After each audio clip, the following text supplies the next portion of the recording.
With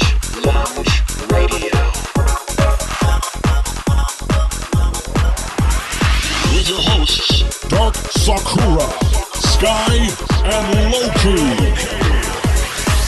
Tonight, we're talking money. Money.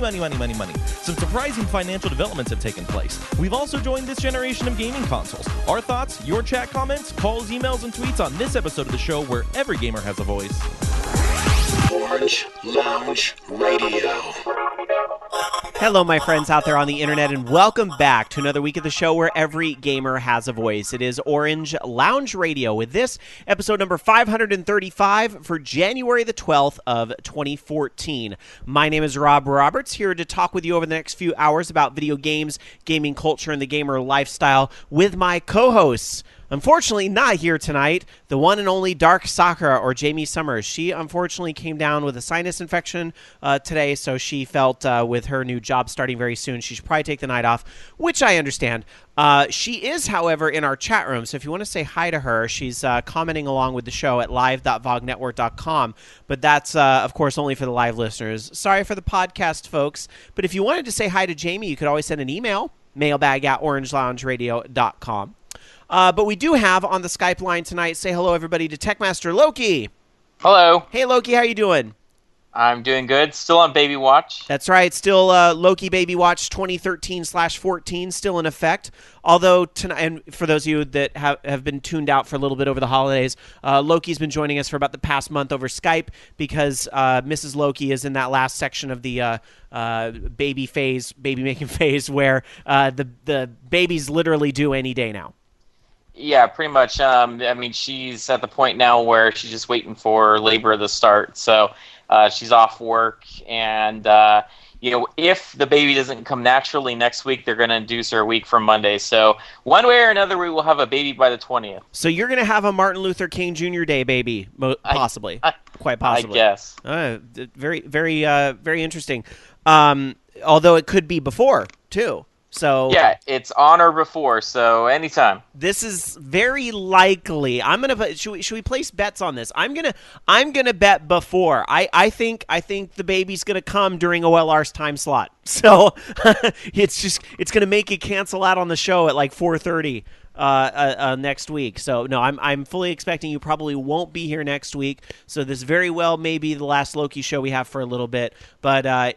Just in case I don't get an opportunity to say it again, best of luck, and may everything go swimmingly, and can't wait to see your new healthy baby in the coming weeks. And tell Mrs. Loki we're all thinking about her here. So we'll do.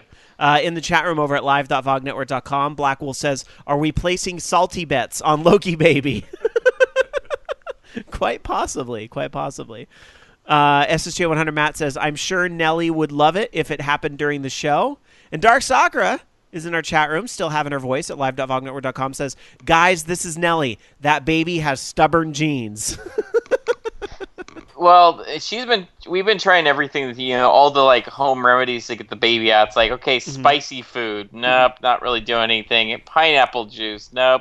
So it's just not coming out. We just have to wait. But he's bigger already than Josh was when he was born, so they don't want him to go too much longer. So it's definitely the 20th or earlier. Sure, makes sense. Brad, our buddy from Pod Culture, is in chat saying, "No, it'll be tonight. We'll hear, oh shit, gotta go." I doubt it. I mean, she was not having any contractions a few hours ago, so I doubt that it'll be tonight. That would really be something because Dark Sakura I had to call out just a couple hours ago, and then I lose Loki mid-show. I would be left here with nobody but the mighty fine VX Jason X VXYZ. And what a terrible thing that would be. I know. Then it would just be like, all right, I guess I'll have to just do the whole damn show between the two of us. Well, that would be quite a bit of an experience because obviously I've Hey, my phone has Skype. What are you talking about? I could just see Loki trying to do the show on mobile Skype on the way to the hospital with Nelly like, turn that goddamn thing off in the background. That'd be hilarious. How are you, Jason? Or in the room with the rhythmic beep, beep, right? Beep. And then as he's starting to talk, beep, beep, beep, beep. How are you doing, Jason? I'm doing good. It's another mighty fine week. Mm-hmm. What's new in your world? What have you been up to? Enjoying? Do you do any like tourist trap things while you're out here in San Francisco? I'm not touristy in the least. Like my life is literally like a 5 to 6 block radius of the apartment that I'm staying at and the office. And then it's a commute south to hang out with people, or north up here to help out with the show. Oh, you got to expand your horizons in SF a little bit.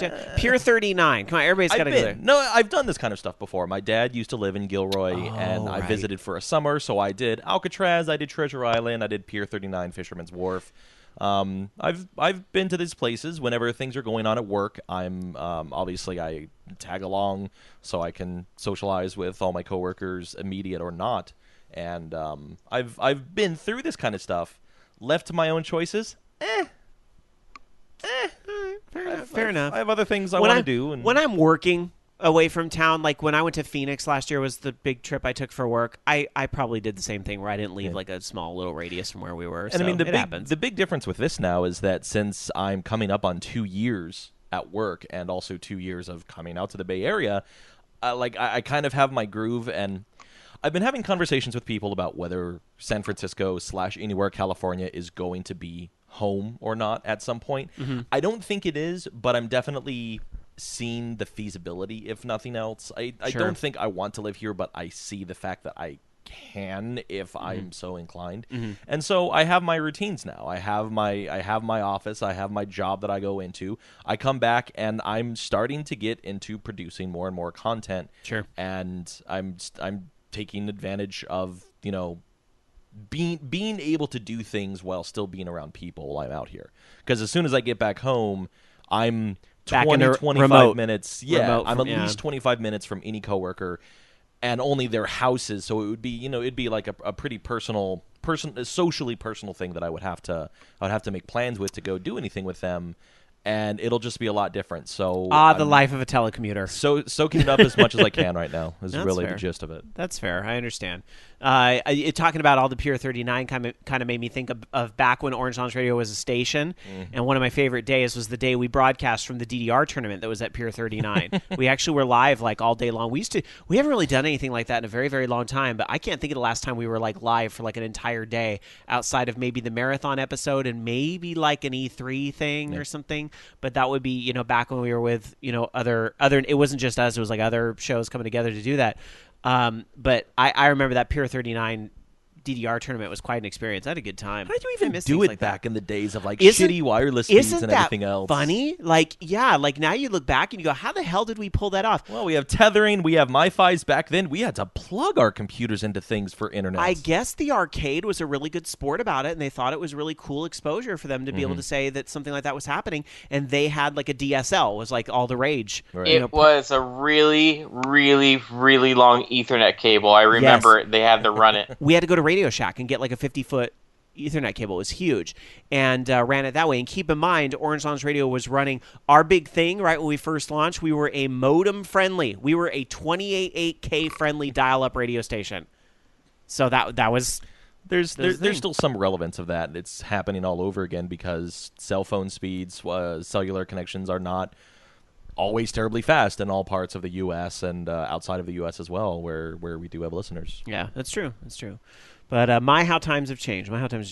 Actually, that arcade is now a sports bar. Yep. As I'm back to Pier 39. I went there. You actually suggested it the day before not the day before, the day of St. Patrick's Day. I had a Saturday to myself the day after my interview, and I was just kind of going around, and I figured I'd go back to Pier 39 and kind of see what I remember. Like I said, I was out here for a summer when my dad lived in Gilroy. That was 2000, somewhere around there. And since I had done this before, talking to people that I know in the area that have been through San Francisco and just kind of solicited suggestions, you suggested Pier 39, so I caught a ride to get down there.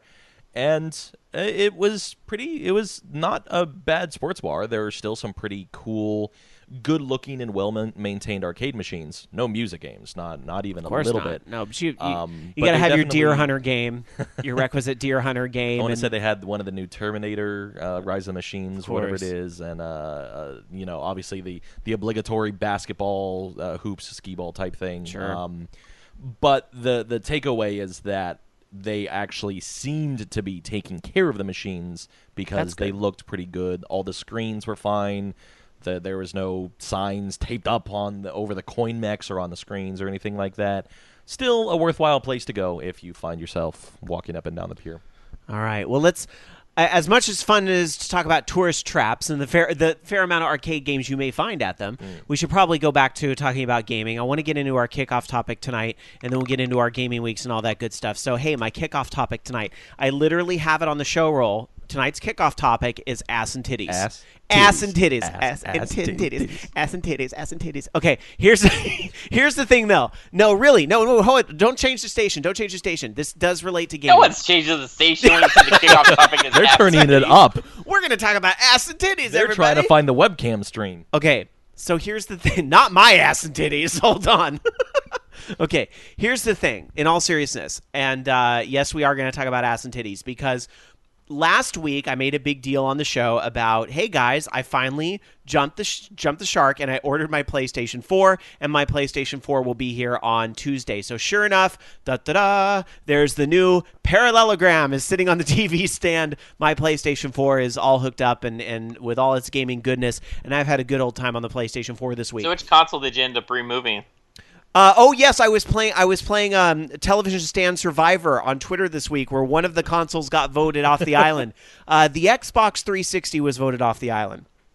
Actually, it is not out of the game. It's been exiled to Master Bedroom Island, is what's happened. So, but now Sony has officially asserted its dominance over the living room. So for now, until I get the Xbox One, which I don't want the Microsoft fanboys to be all like, but here's the reality. I haven't really touched the 360 in a while. The last big thing I remember playing on it was either Minecraft or most likely the Mass Effect 3 Citadel DLC. It was probably the last big thing I played on 360. And with PlayStation 3, there is still the Final Fantasy X remake coming, and there's the Kingdom Hearts 2 package that's all coming out next year. So those I knew were things that I would want to still have on PlayStation 3. I couldn't think of anything on 360 that I would want to play next year that badly that isn't also on PC or something else. Unless, am I missing something, Loki? Did I miss an obvious choice? Well, there's two. I mean, if you're not getting an Xbox One right away, there's Plants vs. Zombies Garden Warfare and Titanfall. Titanfall I do want to check out, but that is on PC eventually, right? It's PC the same day, but, I mean, I guess you probably want to play it on PC. Yeah, so either I'll check that out on PC, or again, the PlayStation 3 will have to be voted off the island when I can finally afford an Xbox One. I just think that'll be more like summer. And then by that point, I will have at least played the Final Fantasy X remakes. Kingdom Hearts 2 we'll have to see. I might unfortunately have to just play that in the bedroom or figure out something else. I had joked around that the Wii U was up for elimination, but not really, because I still play enough Wii U. I had people over this week, and we were having a good old time with Nintendo Land, of all things. But I'll get into that later. Because ass and titties. You guys got me distracted from ass and titties. Here's the thing.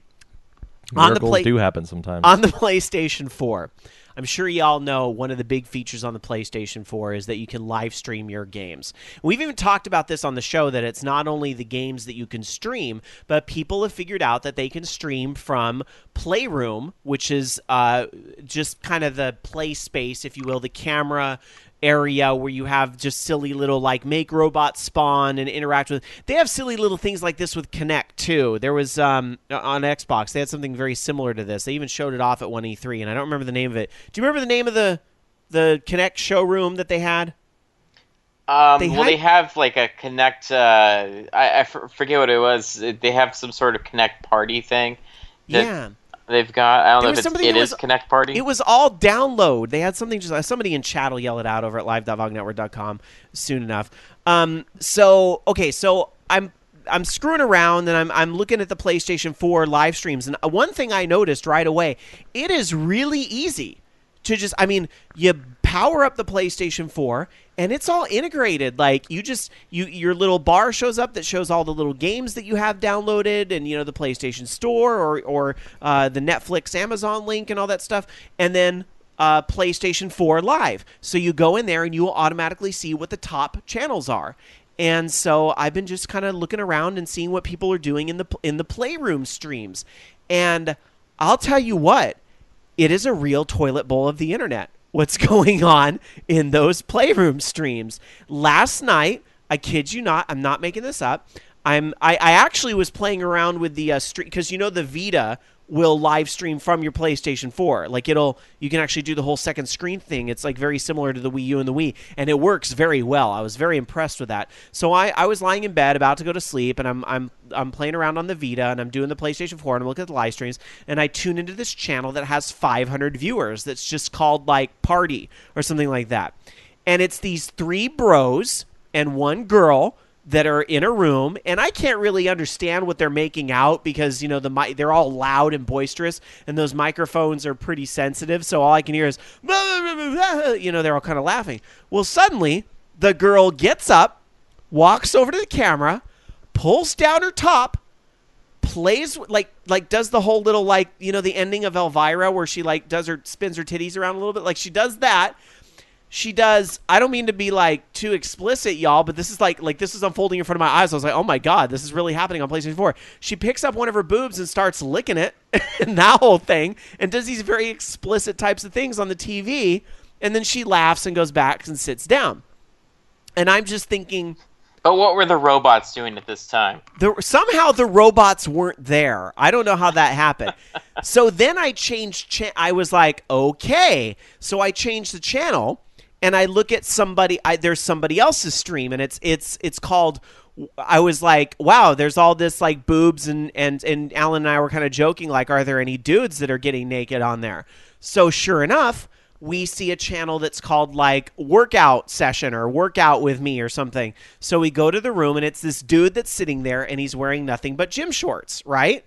And he's doing sit-ups, and he's talking to the camera about like how he's trying to get in shape and all this, but he sounds like really out of it kind of to me. Like I don't want to say he was on drugs, but you might say that he's a resident of Colorado. But yes, he might be a resident of Colorado. It struck me as he was very possibly in Colorado. No offense, Jason. It's just your state's a little infamous for something right now. I'm aware of these things. So here's the thing. I just happened to notice that as he's doing sit-ups, I was like, I think he's very happy to be doing these sit-ups, if you know what I mean. So my point in telling these stories, I'm not just trying to like titillate you with all these stories about girls and boys and the things they're doing on camera, but I was just like, this is a fucking Fox News story waiting to happen. This is a ticking time bomb before somebody... I mean, that's how easy it was. I turned on the PlayStation, went to the PlayStation 4 Live, like it's like literally like 3 button presses before I'm there. Now, am I saying that, oh my gosh, this is going to be a problem and all this stuff? Well, I do think that parents should be monitoring what their kids do, and I think if parents turn on the parental controls, they can probably block access to this and all this stuff. But you and I and everybody else knows that is not going to happen. Real quick, so this is stuff, is this going out over Twitch, or is this just via their internal, like, streaming thing? I swear that the boob thing was on Twitch. Now, I know we reported on this show last week, or, no, sorry, not last week, but a couple weeks ago that Twitch had removed Playroom, but you can see when you're actually in the PlayStation 4 channel, there's a little icon that indicates if the stream is coming from Twitch or if it's coming from Ustream. You see the little logo, and you can also filter, and it actually looks like there's room that they could put more into it. So if those 2 services were to get overwhelmed or a third one pops up, but I swear the boobs were on Twitch TV, which I was like, how did they do that? Because I thought Playroom was banned. Maybe there was another trick or something. I don't know.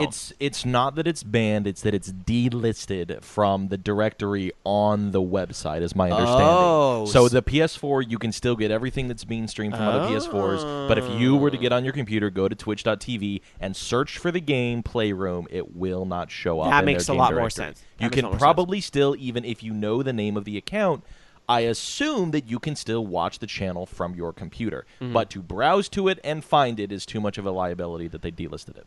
But most of them are going through Ustream, Loki, to be honest. All right. I was curious. But here's the other thing. It wasn't just the live streams that were appalling. It was the chat.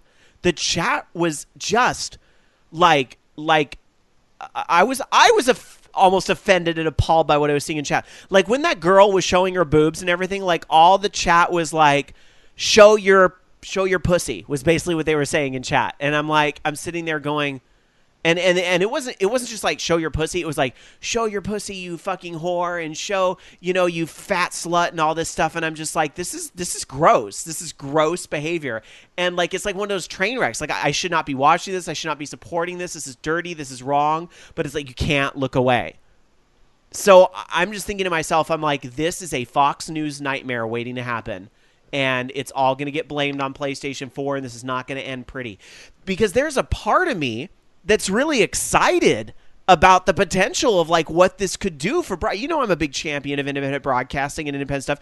And earlier today, I went in there again before the show. I was kind of showing Jason, and there was two dudes on there doing a show in Playroom that was like our gaming show every Saturday at 7 or something like that and they actually had like they decorated their little kitchen to look like a studio and all this, kind of like what we used to do with OLR back in the garage. And I was like, okay, that's a pretty good use of it. And the chatters there were relatively pretty respectful, but I'm thinking it's only a matter of time before Sony's going to have to moderate what they push to the front page.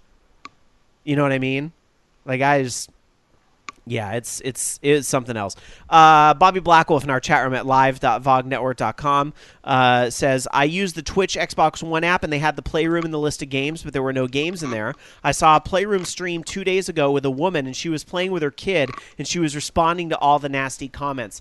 That is the vast majority of those streams. It's just people sitting there in front of the TV while we're all staring back and saying the nastiest shit, and they're just responding to it.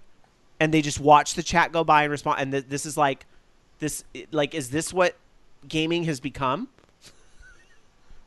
No, it's what the internet is when the situation arises. It's that whole, we've joked about this on the show before, but it's time to penis, right? Yeah. Whenever you put a new peripheral out there, how long before somebody puts their dick in it or on it or, whatever. And sure enough, dick, tits, whatever, doesn't matter. In this case, they're private parts. Okay, it doesn't take very long at all. This is just that whole thing in reality, is that, how long does it take for somebody to whip their boobies out, or for somebody to practically be running around with no pants on, where it leaves nothing to the imagination. You know what I mean? So it's just, I don't know, it's just fascinating. But is this gonna end positively for gaming? I don't think so. I think this is a ticking time bomb. And if Sony doesn't change this quickly, it's going to get real ugly when one of the big stations reports on this. Well, at least if there's any benefit to this, is that, the local news won't pick up on this for at least another couple years. So we're still true. Okay. That's true. Scottatron in our chat room at live.vognetwork.com says, awesome. So Dude Bros and a few morons are going to ruin it for everybody. Typical. Alan Alchemy says, but it was just spools of sewage directed at any woman. Anyone who still thinks that being a woman on the internet, quote, isn't that bad, needs to see this shit. It is literally everywhere and instantaneous. I hate to say it, but absolutely. I mean, it's pretty appalling. I'll second that. It's pretty appalling. Now, are the men objectified too? A little bit, sure. Especially the dude who is working out. He was getting the gay thrown out, which is a whole nother. Stop saying that. You toilet bowl commenter or whatever. But I mean, they get a lot of that too. But it's really bad. When somebody's got a stream where it's like, OMG, a girl, and all the comments are just like the most misogynistic things you can imagine. It's pretty gross. Tiger Claw in chat says, what Sony needs to do is put on some sort of explicit tags on streams that are showing mature content, kind of like how Twitch TV lets you change a setting on your account to warn people that you're showing mature rated content. I think Sony needs to... I think they need to moderate what Playroom streams they push to the front page. I think what Sony needs to do in a firmware update is they need to filter out at least... Now, granted, I think in any game... what's going to eventually happen is that even in the little camera window, people are going to go crazy. But I think for now, to avert a real crisis, what Sony ought to do, they need to filter out the Playroom streams. And maybe you can still search for them if you know the name or whatever. Or that Sony will only push Playroom streams that they know are doing relevant content, let's just say. I think the way quality content. I think the way that Microsoft implemented this, and Bobby talked about 2 or 3 weeks ago, is actually really relevant. That this doesn't disagree with your point, but that if anybody is reported and verified as having doing something with this, they get delisted. period. And like not even allowing people to search for them. If you're going to do this kind of thing, I'm kind of conflicted because ratings are a thing, parental controls are a thing, and you shouldn't outright punish someone for doing something. But until an alternative exists, if anybody is caught doing something like this, just delist them. They can still stream. They won't get any feedback. They're going to stop streaming. Yeah. What they should do is just have, like, when they're reporting these people, just instead of having these anonymous reports, have it capture like 5 seconds of what they were watching, and that way they can say, okay, yeah, that's definitely not appropriate.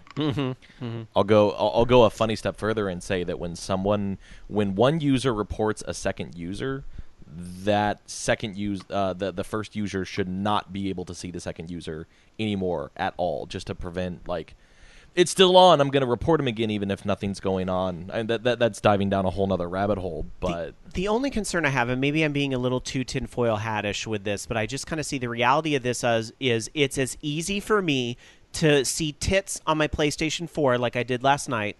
It's as easy for me to do that as it is to turn on cable and go to, CNN on the cable box. It's exactly as many button presses as it was. And my thought is that everything on the cable box is regulated by the FCC. I think somewhat. I think some of it's a gray area, especially late at night, because I know Comedy Central used to show like the unrated movies and stuff. But all that dialogue aside, it's moderated and it's filtered and it's government controlled. But this stuff on PlayStation 4, and I don't think we want to see it necessarily government controlled. And the internet is a worldwide thing. How do you control with the government something that's worldwide? But my mind is just going, something's going to give here, and if Sony doesn't do it, somebody else is going to step in, and it's not going to be good news anywhere. And if Xbox gets this streaming thing soon enough, considering every Xbox owner has a camera in their house, the problem very well will only be worse for Microsoft if they unveil this whole thing. Because I'll tell you what, those PlayStation 4 cameras are harder to find than the fucking system. I don't know how these other guys are finding them. I can't find them anywhere here in a 100-mile radius. Yeah, they are very allocated by Sony. They're getting ready for their Japanese launch, so all their accessories are hard to get right now. Yeah, so I'm just saying it's going to be very, very, very interesting. So... All right, going to live.vognetwork.com. Alan saying the dudes get, let's see your dick, happy face. The woman's get, you're fucking fat, let's see her dirty, bleep, bleep, you ugly, bleep, bleep, this boring slut, show us beep, beep, beep. It's kind of a false dichotomy. Yes, people ask the dudes to do dumb shit, but it's not soaked in gross insults. I will agree with that to an extent. I think there's still gross insults on either side, but is it unfortunately weighted way more towards the women? Yes, I would agree with that, and that's very unfortunate. But that is the reality of what we're seeing right now. Bobby Blackwell says, less, Rob. The PlayStation 4 will push further to the left in the bar the stuff you use the most or most recently. Live with PlayStation could realistically be the first thing you could click on if you use it enough. That's very true. And Dark Sakura, of course, saying hello in our chat room, saying, sorry, all the pussy talk reminded me to feed Midna. I'm glad we could help. Glad we could be of service there over at live.vognetwork.com. All right. And Act F says people will bitch if Playroom gets shut down or something. Well, there is quality stuff to be seen on Playroom. Unfortunately, it's just not the stuff that's at the top of the list or the most easiest to access. The two dudes that were doing the live show about video games was like about 3 pages down if you scroll down. They only had like 20 viewers, whereas last night the girl with her cha-chas was at 500 and the dude wearing the gym shorts was like 250. So, there you go. Dark Sakura says, it's built into society and it can be combated, but it has to start at home. All right, anyway, so I just wanted to get that out because I was just like, this. It's going to be one of those things where you're going to see it on the news and we're all going to be like, that isn't gamers. That has nothing to do with gaming, but it's going to be the gaming community that takes the heat because I'll tell you what, it's going to be one of those ignorant local news people, and yet I say ignorant because I bet you anybody this reporter will not be a gamer themselves, so it will be somebody who doesn't know what they're talking about when it comes to video games. It will be an ignorant TV reporter that gets up there and says, well, you won't believe what gamers are using their PlayStation 4 for, and it could shock you. That's the story that's coming.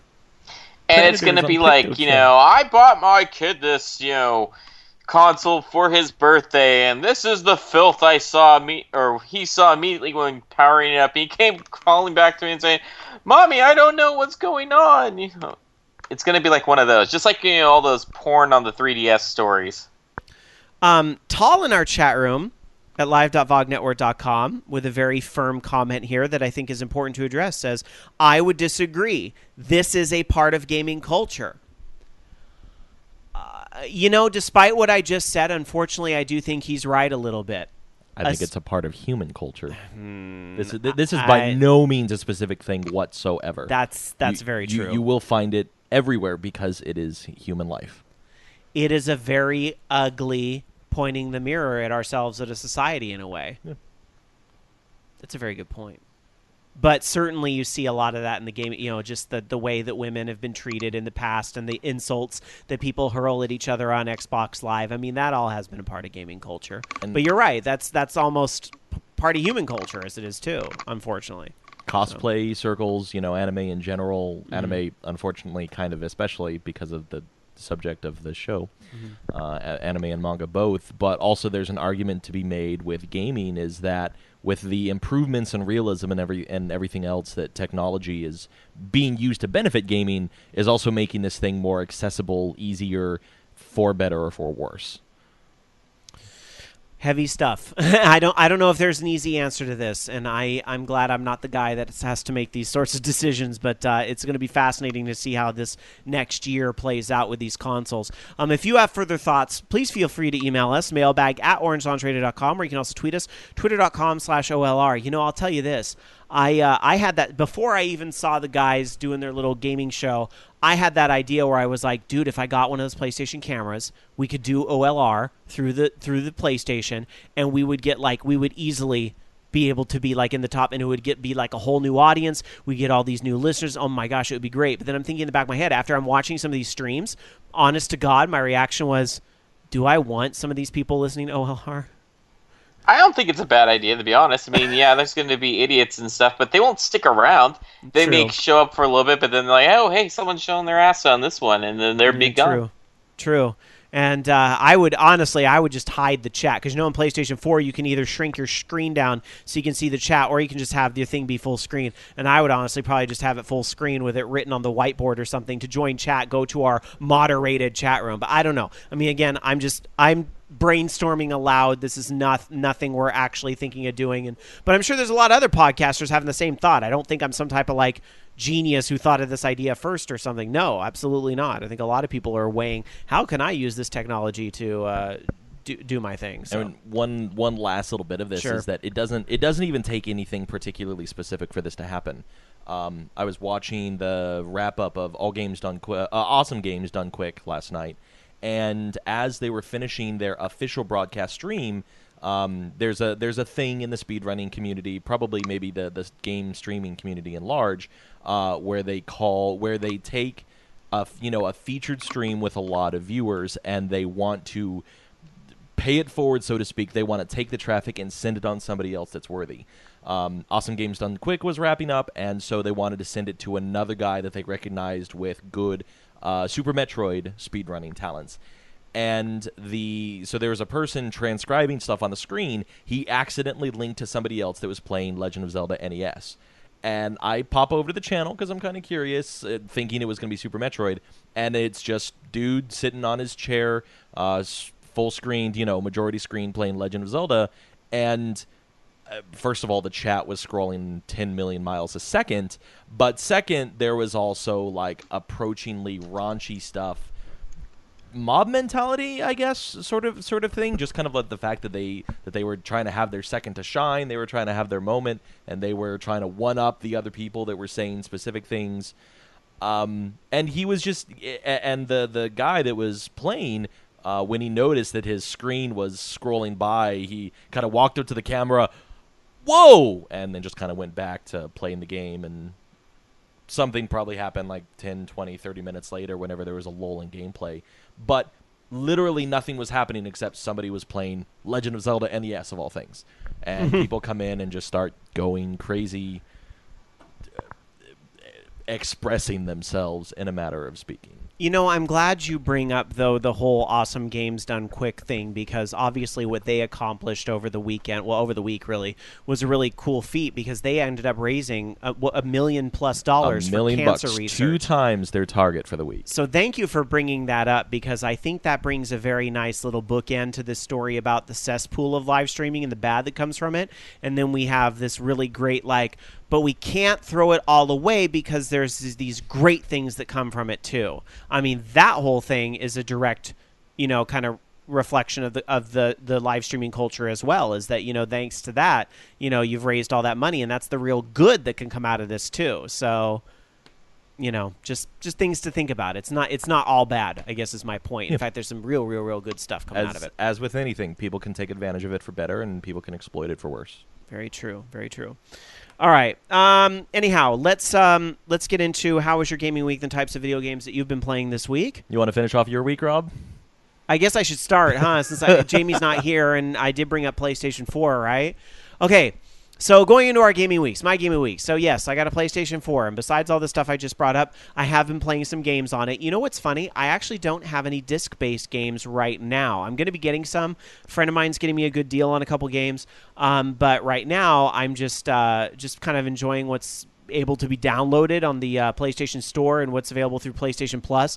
So I played like a good 7 or 8 games on PlayStation. I mean, I downloaded stuff that I already had on PlayStation 3 that was cross-buy, like Flower, which, yes, I can tell the difference playing it on PlayStation 4. It's just a lot crisper and even more vibrant. I mean, generally, it's the same game, especially a game like Sound Shapes. Really didn't look any different to me at all. But Flower, you could see just a little bit more. It was very subtle, but it was just that much crisper and looked that much better on PlayStation 4. I will say a game that I really enjoyed on PlayStation 4 that I was really surprised, because this game didn't really get that good of reviews. But, reviews aren't everything. It's sometimes about how you view a game. I actually played all the way through a game called Contrast that's available for free, or at least it was. I don't think it is anymore. But it was available through PlayStation Plus for free, and I had that. And I actually played that from start to finish. What's interesting about it, though, the only reason I probably played that on PlayStation 4 is that it was free, because the game was also out on is also out on 360, PC, PlayStation 3, and PlayStation 4. The graphics, it looks good, but it doesn't really look that much better than what you would see on PlayStation 3. But I wasn't expecting it to be much better because it's available on those systems. But I liked its setting a lot. I liked the style of the storytelling. I loved the mechanic about how your character can become a shadow and basically the shadow kind of blends into the wall, and you solve these puzzles and move around in the shadow, and then you can phase out, and then you get later in the game you phase objects in with you, and that's how you move things around. It's a really interesting little mechanic. The game's a bit buggy, unfortunately. You really see some graphical bugs as you're going through it. I have a really bad feeling this game was rushed, probably to try to make the PlayStation 4 release. But yeah, there are some bugs, but nothing that broke the game for me. Yes, I did see some graphical glitches, but it was nothing that broke the game or took me too far out of the environment and being able to see it, which I really love the style of kind of the French carnival, sort of theme that the game had to it was really cool. And it's short. It's a short game. You could probably play the damn thing start to finish in about... You could speed run it probably in 45 minutes, if even that. But I think, a normal person playing through it, it'll probably take them about 3 hours to play through it. It's depending on how good at platformers you are. It wasn't anything too difficult. But I thought the story was good enough, and the ending kind of made me go oh, that's kind of neat. I was left feeling pretty good about the ending.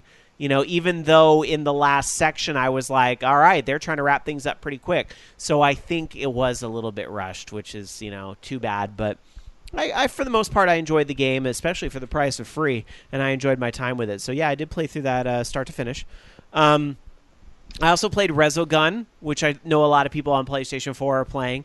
And, the only thing that kind of bugged me about Resogun is I was almost overwhelmed by all the buttons there were for a little shooter, because you have, like, the overdrive and the bombs and everything.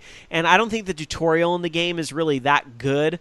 But I figured it out eventually, and I guess through a little bit of trial and error, I was able to kind of figure out how it works. Like, oh, okay, you shoot the little green ships, and that's what breaks the guys out of the cage. So when you see the little, okay, now I got to go pick up the guys and take it. Like, that took me a little bit to kind of get the hang of, and some trial and error. But once I got the hang of it, Resogun's a pretty fun game too.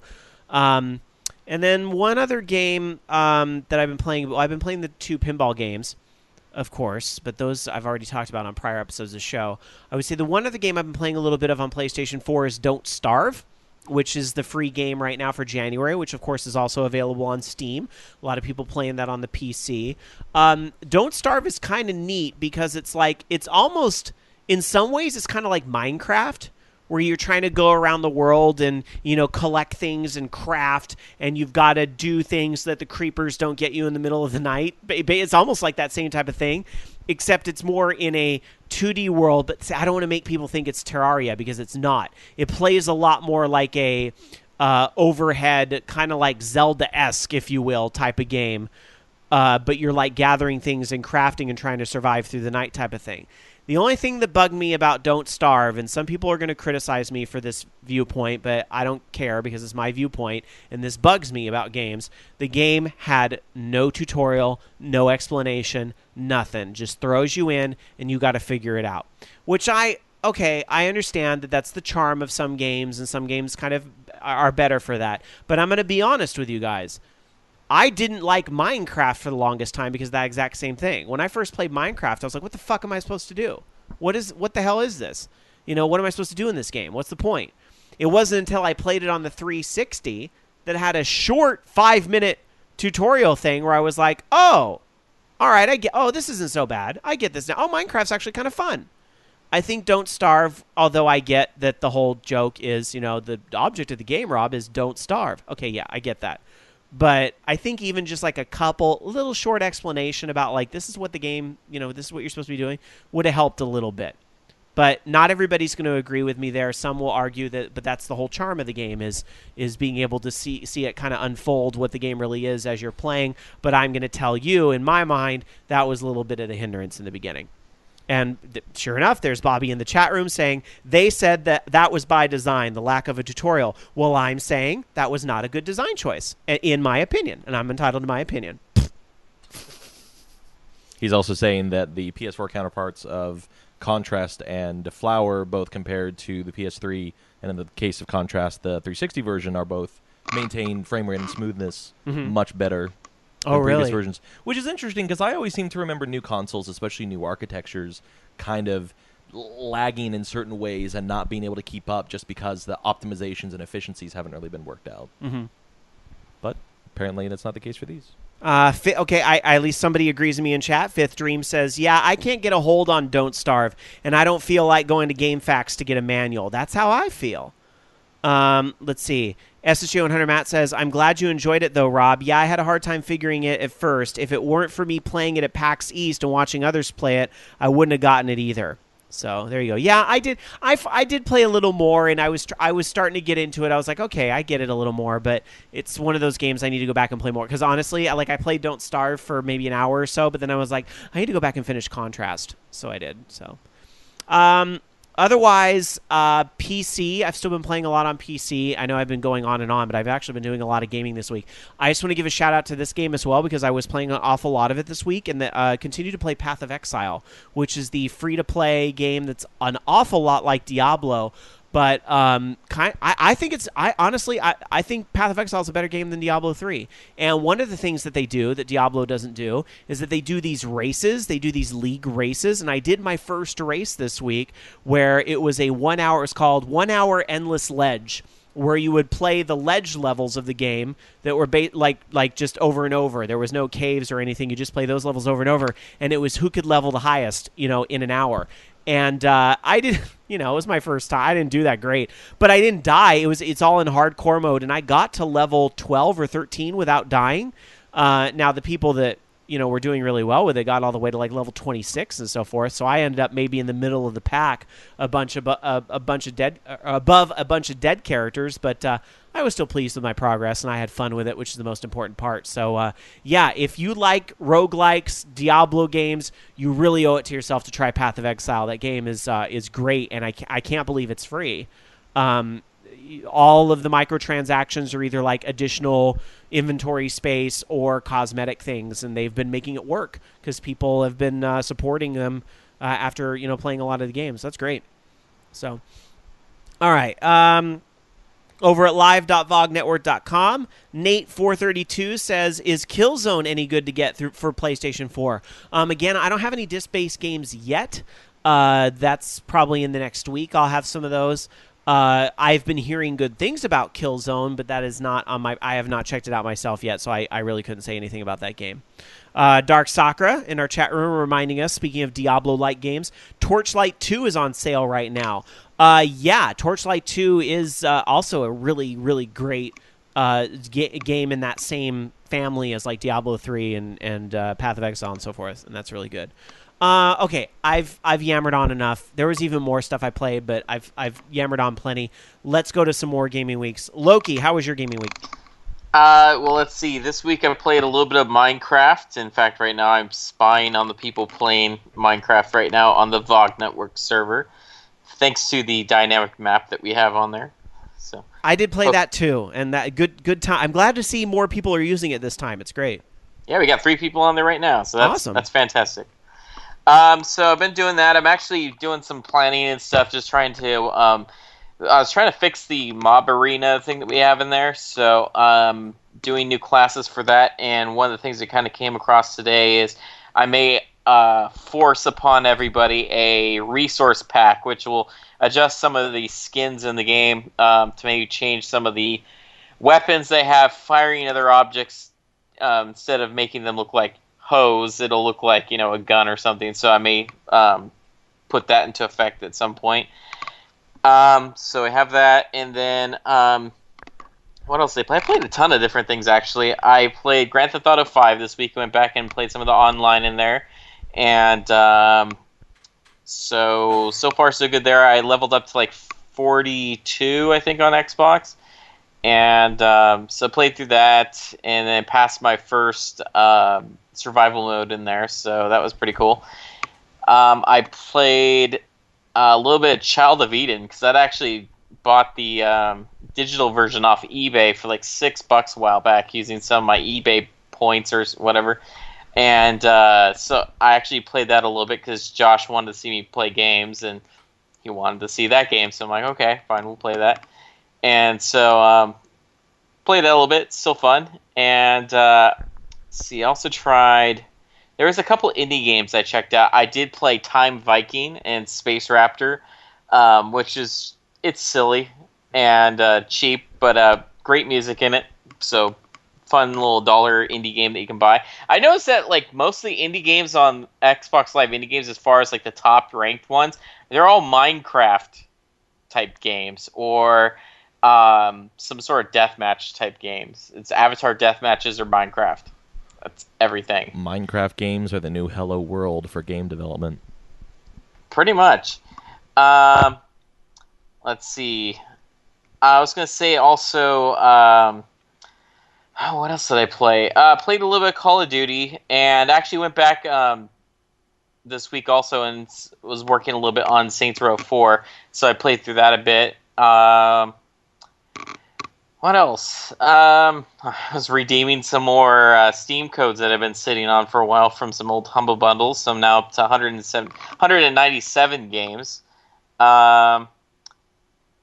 And I thought I played some other Steam games that I had. Maybe not.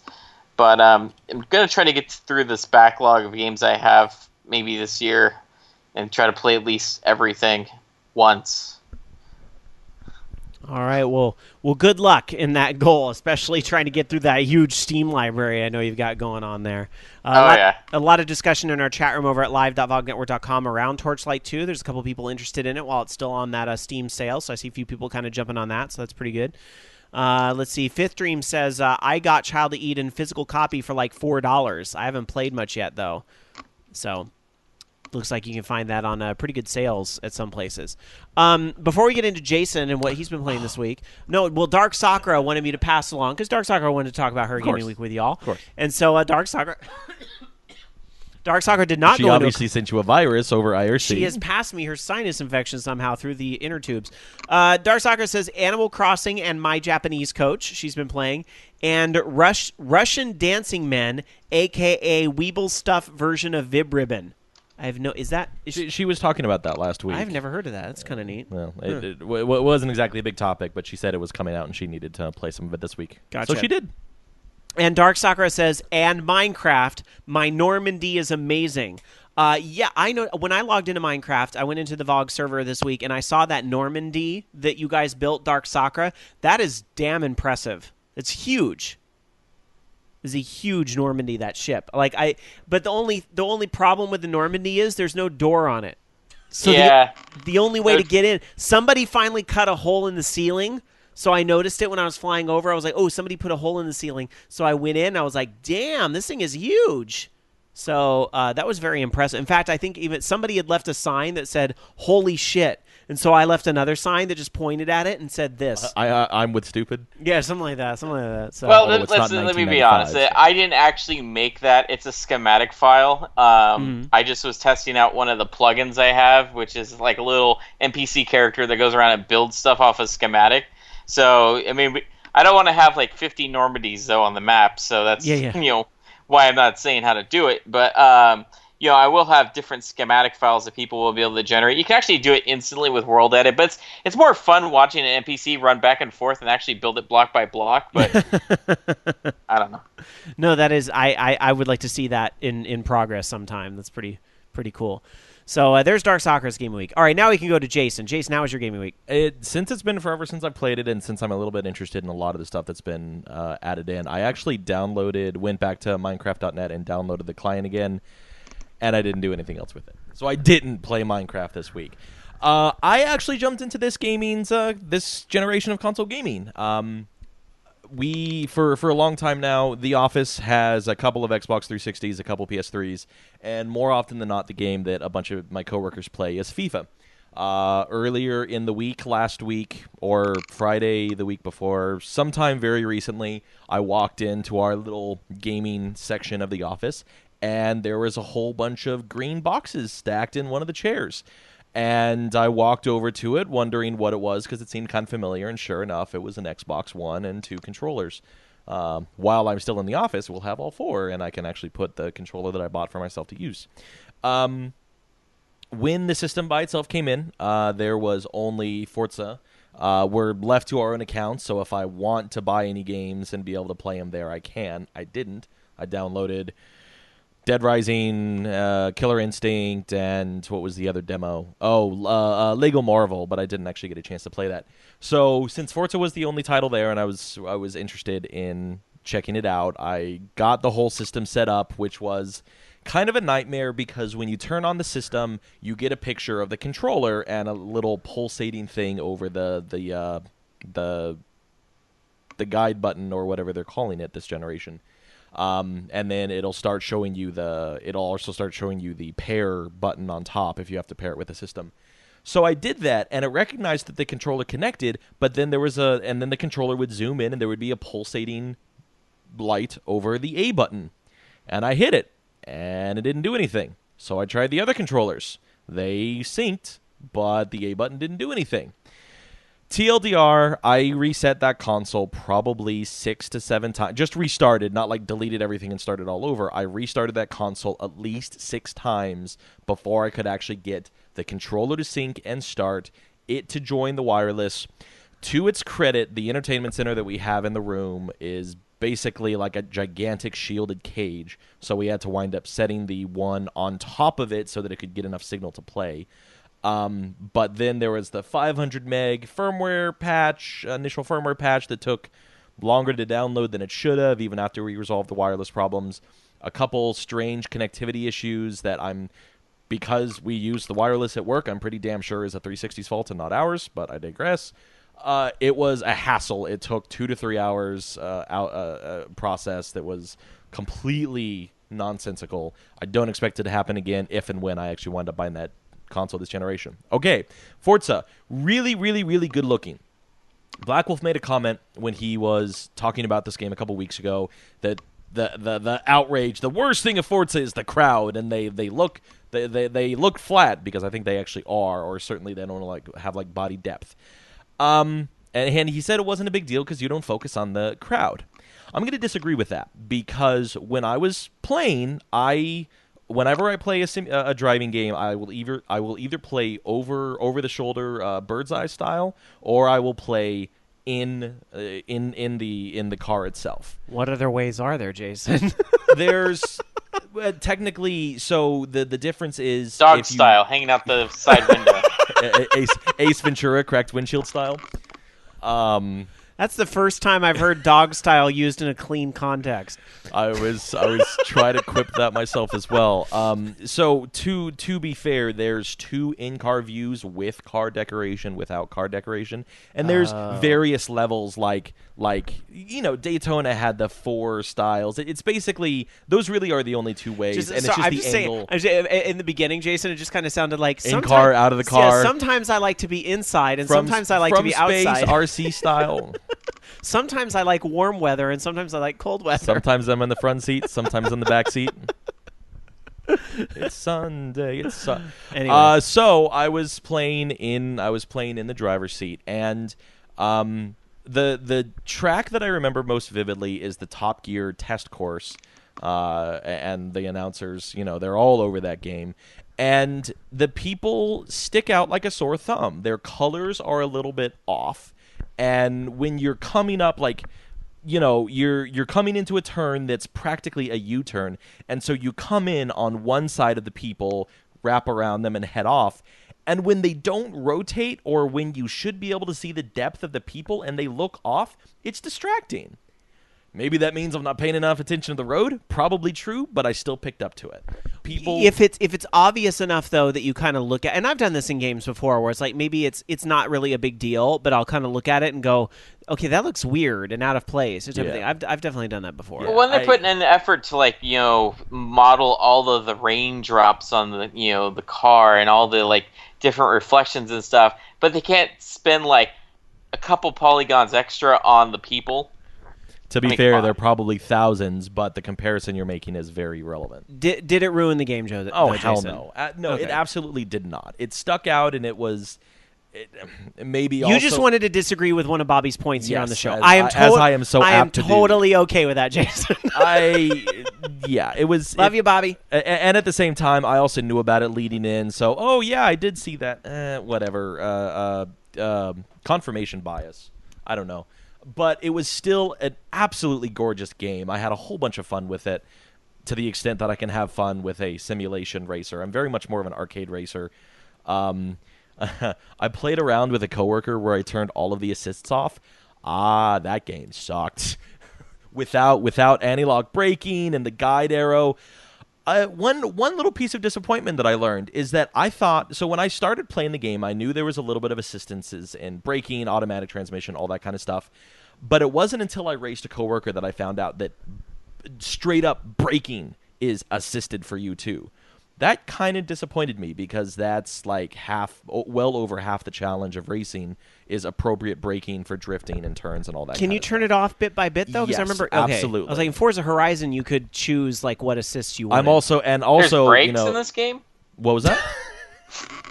I've never used brakes, so I don't know. I thought those were the walls that we ran into. Brakes are for wusses. To be fair, I have never played a Forza title before, ever. This was my first one. Horizon is so good. I really hope they do Horizon 2 for Xbox. Like that. Honestly, if they come out at E3 and they're like Forza Horizon 2 this holiday, I'm going to be like, I just bought an Xbox One. Well, you have 6 months to save up, so that's fair. 5 months you can manage. Totally fair. But yeah, I had a really fun time. I started racing on above average. I liked the fact that I could blow past Black Wolf's Drivatar within the first now lap of the race. Not to keep hammering on Bobby's points, but it's my only frame of reference right now because I haven't played the Xbox One Forza myself. I know he talked a lot about how the Drivatar system was really like. What's your thoughts on that? I think that's a very hard thing to judge because he can't I don't know because I just now played the game. I don't have the reference of knowledge of how much detail Bobby went into that game. So what he did or didn't use assist-wise, what difficulty level he raced on, I have no idea. I do remember him talking about consistently being about halfway up the field, like 7th, 6th, something like that. At least that's what I remember. I pretty consistently on the 100% defaults with all with all assists and on average could hit first or second without too much difficulty. I started playing around with some of the assists, and I also turned the difficulty to above average, which is just one step up. I think there's still 2 more ahead of it, 4th, 5th. Okay, wait. Don't be showing off your skill too much here. What my real question, I guess, in this is, how is the Drivatar system a good thing or a bad thing in your opinion? I like it because of the bonuses and benefits that it provides to a particular account, to a particular player. And the driving felt... I read a lot into the fact that, you're racing a real person instead of AI. That's horseshit. It's learned AI.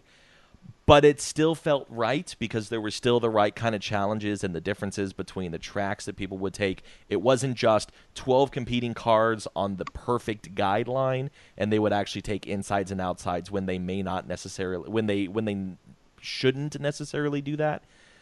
So it kept the same sort of variety that I've learned from simulation games, and it still felt like a good, challenging race. I guess that's what it boils down to. Okay. And as those cars can continue to race, they provide credits, in-game credits, back to the player, which seems fun. A benefit for everybody. Any other Xbox One titles you were able to check out, like Killer Instinct? A little bit of Killer Instinct, and I am also completely terrible at that game too. I played a couple just training matches. Yeah, whatever. I'm okay. I remember a little bit from the SNES days. I started grinding through the dojo, and I got 15 or 16 stages in, and I was starting to understand the mechanic, but that I was literally just pouring through. This is how you low punch. This is how you low kick. And I've heard that Killer Instinct has a really good tutorial mode, though. It's incredibly granular. It is incredibly comprehensive. But it was the last thing I played before I left, so I was kind of running through it as quickly as possible, maybe not reading as much of the detail and getting into it. But I wanna revisit that. Obviously, I still have a chance to. Played a little bit of Dead Rising 3. It's Dead Rising. Dead Rising demo has a 30-minute limit or 20-minute limit, one of the two, and 2 execution limit. You can only start the demo 2 times. I don't get it. This seems like they don't want people to just play the demo over and over. You can't even play, give us more than 2 executions so we can understand if we're going to play the game differently. Let us play the game differently. But a 2 execution limit with a time limit is the stupidest thing I've ever heard. I mean, the DS demos have, 30? That's but it's pretty the ample. Full game, and that varies from game to any game. Demo with a limit of how many times you can execute it is fucking stupid. Yeah, I've played Sonic, Mario and Sonic at the Summer Olympics, one of the two, and I knocked down 6 or 7 rounds of that while I was trying to decide if I wanted to pick up the game or not. That's liberal. That if you play the demo 30 times. I don't know. I don't see a situation where that's the DS bad. games aren't the full. Wait, is the Xbox One demo the full game, or is it just the first 20 minutes? It. Okay, I was because gonna say. it drops you in the action and there's no story to speak of. Okay, because the DS demos, the ones that I've played, like Kingdom Hearts, Dream Drop Distance, and the Resident Evil, that's just a small section of the game. Yeah. Especially the Kingdom Hearts one was not really that in depth, and it still has a 30 play limit. And it's I would maybe need 2.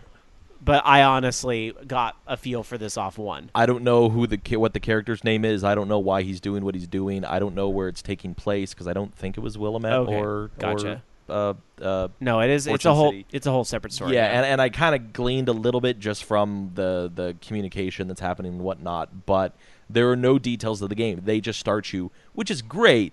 But the 2 execution limit is still going to bug me because I can only play it in theory one more time before I leave, and because I didn't have enough time to play it the first time, that means I have to really make the most of the second time, and then I'm screwed, which is very strange to me. Anything else quickly before we get into? We've been running for about an hour, so I just want to make sure we get to news. But well, if somebody didn't have to talk about so many lewd no. Look, the viewers want ass and titties. I'm sorry. We gave it to them. Yeah. I think that's certainly the most important. All that right. was the notable parts of my week.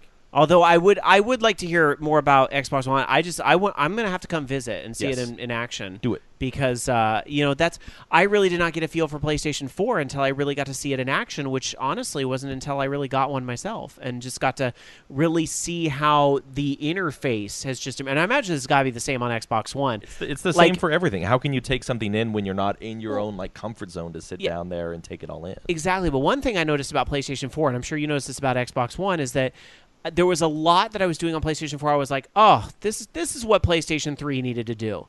Like queuing up a game to download, and it downloads the game and the patches while you're in standby mode. It just does it, and then it's installed, ready to go the next time you turn on your PlayStation 4. That's what that's what we all expected the PS3 to do. 2 quick other anecdotes. Sure. A coworker of mine was talking about how slow the installation process is on the Xbox One. And I agreed with him at the time, but I forgot that Forza is a 6 gig install, and it was going to take a long time. The fact that I was playing after half of it got installed, pretty damn nice. I was playing in less than 10 to 15 minutes, if I recall correctly. Hey, Wyland, Xbox, turn off. Sorry. Related to this, another coworker of mine, we were... Did you see the video? I don't know if this is where you're going with that. Did you see the video on YouTube of the guy he actually went into Call of Duty and his name, his gamer tag was Xbox shut down. And so he did this It's YouTube. Xbox sign off. Oh, that's it. Thank you. Xbox sign off. Sorry to anybody who's listening on Xbox One. I'm sorry. I'm really, really sorry. You thought what I did was bad. I know. I'm really unplug your Kinect for a minute because I got to tell this story. So his name is Xbox sign off, and all these people while he's playing Call of Duty, because you know how people will tend to call people out. Hey, Xbox sign off. You said off. Okay. Yeah, no, but he would be jumping up and down in front of players, and people would be like, "What the hell are you doing, Xbox sign off?" No, wait. The reactions were pretty fucking funny, I gotta say. Anyway, sorry. So tangent. we were again crowded around our gaming room, and me and coworkers were just kind of socializing, and we started talking about something that I wanted to show a video of. And so I'm facing my coworkers away from the Kinect, and I just kind of turn my head over to the left. Xbox, launch YouTube. One of my coworkers looks at me and busts out in laughter, and then the TV starts doing things. He's like, "Whoa! How'd you do that?" And I was like, "I just told you, dude. I just told you and the Xbox." And then he busted up in laughter again because he didn't realize it was actually going to work that way. Kind of fun, relatively natural voice. The fact that there's no dictation, speech to text, is obnoxious. There is for Bing searching. There is not for anything else, so far as I could tell, so far as I could figure out. A couple of other weird nitpicky things, but I've used my Kinect with the 360 quite a bit. I enjoyed it. There's better integration on the Xbox One. I'm going to take advantage of it. Hopefully they fix these rough edges for the shitty troll commands. All right. Let's get into, since we've talked about our gaming weeks and quite extensively gone over some of the new consoles. I'm curious, those of you guys that have been getting your PlayStation 4s and Xbox Ones, what are your guys' thoughts on everything? You certainly would open up the email bag for that, mailbag@orangeloungeradio.com. Other housekeeping I want to mention, don't forget to follow us on Twitter, twitter.com/OLR. We also have a Facebook page, facebook.com/orangeloungeradio. We will be here next week. The road show we'd been talking about doing this month is going to have to be put on the back burner for a little while. Hoping we can reschedule that for the summer at some point, but just it's not going to work out with all the personal stuff people are going through. on the show right now. It's just not going to be able to be happening, but I'm hoping something like that can be rescheduled for the summer. We'll see. That would be exciting. All right. Anyhow, let's get into gaming news. Loki, why don't you start us off tonight? Yes, so this week at CES, there was some announcements from Sony, and during their press conference, they announced a few things, including PlayStation Now, which is what they're calling their brand new Gaikai service. It's going to be launching this summer, and it's basically meant to bring streaming of PlayStation 3, PlayStation 2, and PlayStation games to the PlayStation 4, PS3, Vita, and other devices, including tablets, TVs, and I'm not sure about phones, but definitely other devices, Android and iOS and stuff like that. So very cool, and they were even showing off a demo at the convention where people were playing The Last of Us on a Vita, and apparently it worked pretty well. But it's hard to say right now how it's actually going to work in a real-world environment since they had the server basically in down the hall. But it looks pretty cool, and something that I'm looking forward to, especially since I have a big library of PlayStation Plus games. Be interesting to see how well those will stream. Yeah, it's one of those things where it's like you really don't know how it's going to go until you are able to get your hands on it. And I just think there's so much potential for variables. And even though PlayStation might be able to get this thing working flawlessly in their bubble, how's it going to work in the real world? For people that live out, maybe not in a major city, is it really going to be that good, or how's it going to work? Well, they said it's basically that you only need like 5 gigabits, or 5 gigabits down, I think is what the minimum was for it to work. That's so still high for a lot some of people. It's not bad. For some people, that's still high. True. But networks are improving and speeds are getting faster. I guess that's true. So maybe by the summer it'll be rolled out in more locations, and it's not necessarily something that everybody wants to do. I don't know. I think it's a neat idea. I'm curious to see too what pricing looks like. I love the idea of possibly a Netflix style library for like PS1 and PS2 games. That would be freaking awesome. That's true. That was the other thing, is they mentioned that there may be some sort of rental program built into there, as well as some sort of like a subscription program that would be separate from PlayStation Plus. I'd be wondering too if I bought games on, let's say on PlayStation 3, I actually bought PlayStation 1 games in the store, because there was a couple of those I bought. Like I think I bought like Castlevania Chronicles and Suikoden 1. Like if I bought those games in the store, would I get access to those on PlayStation 4? Maybe I would think that you probably would. You would think, but maybe not. I don't think it should be a given. Look at Virtual Console. You have to pay $1 to upgrade on Wii U. Maybe yeah, not. But look at a lot of the stuff that Sony's done. Most of their stuff is cross-buy anyway. So they were kind of the people that brought that to the forefront as far as, hey, you buy it on one console, you get it on all of the consoles. Nintendo hasn't really picked up on that yet. They figured, hey, we can charge you a few extra bucks for this Virtual Console title because, one, we already charged you from the get-go in the first place, and two, we did things to it this time, so you need to pay us more money. Yeah. I was going to say the same thing, that with the cross-buy initiative, I think it's a pretty safe thing to say that Sony will be as loose with it in terms of compatibility that they can with regard to things like compatibility. Well, we'll see more details probably on this in the coming months. Did they say that this was coming out sooner rather than later, or is it the type of thing where we won't see more until E3? Summer. So E3, you'll see a lot more on this. Maybe they'll unveil it or they'll roll it out at E3. Who knows? All right. Well, meanwhile, in the world of Xbox One, Xbox One, you can view Twitch streams on Xbox One, but you can't broadcast ass and titties yet on Xbox One. And a lot of people are asking, well, when is that going to happen? Well, a tweet from Twitch TV themselves indicates that it might be a little while. A tweet that went out earlier this week said, Xbox One direct broadcasting, there is no ETA at this time from Microsoft. Expect a few more months. If we know sooner, we'll update. And nobody is, there's no no reason for this. We don't know what the real holdup is or what's going on. We don't know if maybe Microsoft might actually be seeing what's going on Sony's system and some of the things we talked about at the beginning of the show. Maybe they're getting some cold feet about some of it. I don't know.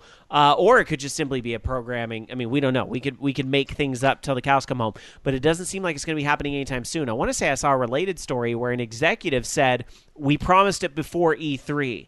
So it could, I mean, this thing could not be out until April or May or even early June at this point, or maybe, I think they could still get away with putting it out at E3 and still come out looking good. I think it's just more complicated because the way they have their systems set up, the fact it's like 3 operating systems right now on top of each other, that they may not know how.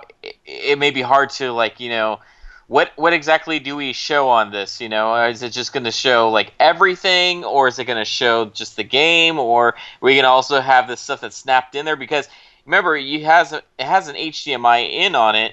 That could be, maybe there's some sort of abuse to that. They're just trying to make sure they can filter all that stuff out. Maybe we'll see. So I'm very curious to see how different it looks when it comes out, or if it's going to be very similar to what you see on PlayStation 4. It's going to look like Metro. I'll tell you that much. Which is a whole bunch of squares. So maybe it's not too terribly different from what the PS4 did. Very true. Because everything, a table of blocks and tables and squares and maybe not so squares, is just the easy thing to do. Even the PlayStation one's kind of blocks and squares, though. Yeah. It could be worse. It could be like the Vita, where everything's circles. You mean Google Plus style? In your circles. All right. State of Decay's developer Undead Labs has signed a multi-year, multi-title agreement with Microsoft Studios. A lot of the speculation of what this means is that Undead Labs can start proceeding, that they got the green light for a MMO that is still, that's going under the name Class 4 right now, but that doesn't really suffice the multi-title agreement. But that's the odds-on favorite to take place. New contract, which is a nice antithesis to everything that was happening last week, with everything just kind of disappearing. That's so true. At least we're getting a positive outlook continuing into the year. That's true. I would just like to see an actual. I guess we will see an MMO on the Xbox One. Once the Elder Scrolls Online launches, but maybe something else on there. It'll happen. Be nice. I mean, online is prevalent and powerful enough now that if they're not doing it, they're missing out. Well, I don't know how it is on Xbox One, because I know Killer Instinct's their big free-to-play thing that's out, and I don't know what else is there, but I did notice there is a pretty big push on PlayStation 4. There's several free-to-play things. I knew there was DC Universe, but I didn't realize there was Warframe. There's one other one that's like a free-to-play first-person shooter on there. So there's already like a handful of free-to-play things on PlayStation 4. So I don't know. Anything that you may have picked up from PlayStation Plus is only sweetening the deal. Yeah, really. Well, I don't know. I don't. To be honest, these free-to-play games that are available on PlayStation 4, I don't know if they're system sellers. They're all available on PC. Well, maybe not system sellers, but let's compare your experience of starting to mine. I played 2 retail titles now with FIFA. I've played 2 retail titles now, and everything else was a demo. The marketplace on Xbox One didn't rub me the right way, just in available titles and especially arcade titles in general. Yeah, they were out there, but they weren't particularly prevalent, and it felt like I would thumb through the catalog in 10 seconds, and I had seen everything, and I was done with it. I don't think PlayStation 4 is as much better as you might think. There's still, I mean, the good news is a lot of the stuff that's there's a lot of free-to-play stuff with the pinball and so forth, and the PlayStation Plus stuff, since they didn't have Drive Club. Remember, Contrast and Resogun weren't supposed to be free, but they ended up pushing those through as free because they weren't able to get Drive Club out for the launch. So, And these are new consoles. They haven't had a chance for the catalog to come up for new titles and not just, like classic, whatever backwards compatibility system they do have. Still to come. Mm-hmm. All right. The next one, no, it's not. Let's go to Loki. All right. So, of course, there's the MPD numbers have finally come out, and before that there was some end of the year announcements of sales, and for 2013 the Nintendo 3DS software sales of course increased, and they've sold 11.5 million units in the US. and I guess they're planning to announce their third quarter earnings later this month. But right now, they're saying that that's a 45% increase in software sales from 2012. Which, yeah, there's a lot of good titles that came out this year, and even I would think a lot of stuff that was coming out at the end of 2012. Like even with Mario Kart 7 and what else do they have? Super Mario 3D Land or whatever it was. Those are some good titles. So they've had a pretty good year, I'd say. And then moving on from that, let's get our first look at next-gen sales. The 3DS had a good year, but did they say anything on the Wii U at all? Oh, no. Wii U what? What? Wii U? What? No. Yeah, exactly. That's what worries me a little bit is when Nintendo doesn't really say anything about the Wii U, then you kind of go, I think we've all known this, though, that 2013 was a rough year for them. Well, but then there was that wank that came out last week about how VG Charts had said that they outsold the Xbox One in the last week. Wasn't that literally 2 days of the end of the year, though? Yeah. Plus, it was an end of the year story. Just saying. Colin, 2012 was a wash. 2013 Let's put it this way: they outsold the Xbox One for the entire year, but the Xbox One has been out for a month and a half versus the Wii U that was out for the entire year. Oh, I didn't even realize that the time. That's just plain silly. That's what they were talking about. Not in the same time frame as when not in that 6-week time frame. They're talking about the entire year. So yeah, that's not that impressive. All right.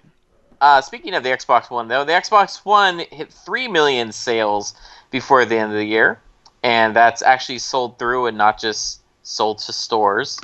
They, of course, want to tout that they passed the 1 million mark on the first day of retail across 13 markets because they launched globally, and it only took them 18 days to make 2 million.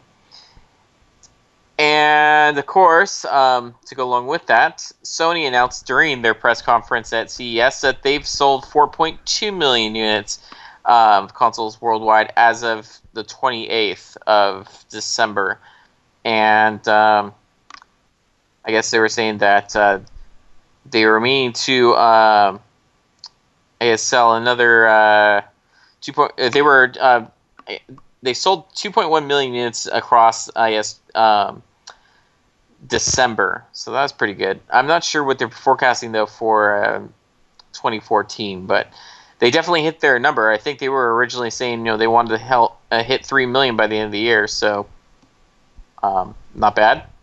Yeah, they're still pretty hard to find. So 50 million units. Pinky's up. Anyway, who knows? Well, it's going to be interesting because I think, like I mentioned before, I think we're running into a similar situation where there's not a whole ton of content coming out. I mean, they've got actually a little bit more for PlayStation 4 and Xbox One versus, the Wii U. The Wii U, I actually posted on Twitter. The Wii U is running into the same damn problem it had before with last year where there's nothing coming out. There's literally 4 titles, 4 retail releases between now and April. And they're not big titles either. I mean, there's Donkey Kong, so that's going to be coming out. But the rest of them are really small third-party titles that have been delayed. I mean, Hello Kitty, I guess you want to say Game of the Year for that. But, there's 4 titles. 4 titles coming out in 3 months. That's kind of the same problem we had last year. That's not going to move systems. Yeah, it's not good. That's not good news. But, I mean, that's unfortunately a direct result of the third-party abandonment of Wii U. Yeah. All right. Well, let's move on to I don't know if this is better news, but Jason, what do you have for us? I was reading a article over the course of the week, an op-ed posted on Polygon by Ben Kuchera. And basically what it boils down to is that we've made a big deal about how these super crazy 3/4, 80%, 90% sales, we live for this kind of stuff on Steam, Desura, GOG, and anything else, and that a couple of people have expressed how They feel like it's unfair to the original authors, to the original developers, designers, the publishers, and everything else of a video game. And basically, this article struck me as really interesting because it reminded me of a really specific point. There were some games that were less than 6 months old that went on sale, usually not more than 50% at most, and usually much less. Probably, from what I recall of looking at the catalog, definitely closer to like 25, 30, 15%, those kinds of things. And what it boils down to is that when you release a game, unless you have a crazy resurgence cult smash, when you release a game, you recoup any sales you're going to in the first month or two. Because after that, people have probably forgotten about it.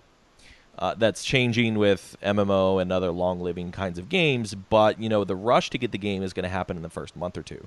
And immediately after, every other additional sale is as good as it's going to get. If it's full price, great, but if the long tail is made up of a ton of people paying less than that, it's still worth it because it will be more exposure because more people will be willing to pick it up when it's at a discounted rate. So at least some individuals feel that if you feel that these sales are an outrage to popular games that would otherwise make a lot more money, probably not, because they've already made what they're going to make in large part. Everything's reported as the first week, the opening month. After that, it's not exactly as defined, and it's really just up to the long-lasting nature of the game for them to be able to continue raking in any additional income. That's very true, is that most games are judged within its first month of sales. You get very, very, very few games where it's like, oh, this game was a slow burn, but it ended up doing okay. Or, oh, this game made a big revival later on. Like, maybe a game like Katamari Damacy did that, but how long ago was that game, And Mario is going to be in a pretty similar situation. We were talking about how 3D World was not doing particularly well. It was the lowest selling game in its launch window in its first week or first month than any other previous Mario game, and there's been a steady decline of that. But as more people pick up the Wii U and this kind of stuff becomes available, it should have a good, resounding success over the long term. And Nintendo stuff doesn't get discounted that much. Like, I don't know that I've ever seen a Mario game in the bargain bin.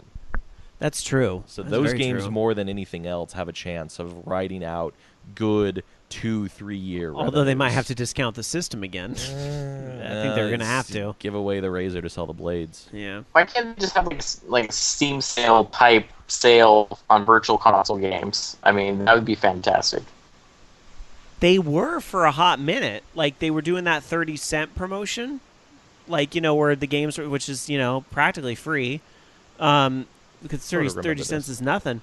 But, yeah, they didn't that went for just like last year, and they haven't really done anything like that since. I know Wii U does do sales once in a while, but it's, so does the Xbox Marketplace, and so does PlayStation 4. It's really nothing different than what you see there. So, all right. Jason, I think you have something else for us. Yeah, doubleheader. Continuing financial news and results and everything else. Basically, as of the conclusion of the year, due to many other non-gaming facets of Sony's stock fell to a rate that Nintendo had a wider market cap than them. This is also in the, what's the Japanese stock exchange called? The Nikkei, I think?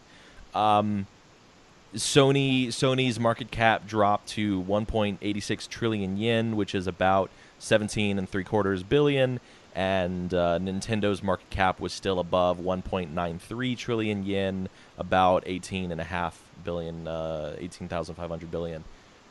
If that number actually makes sense in your brain, it barely does in mine.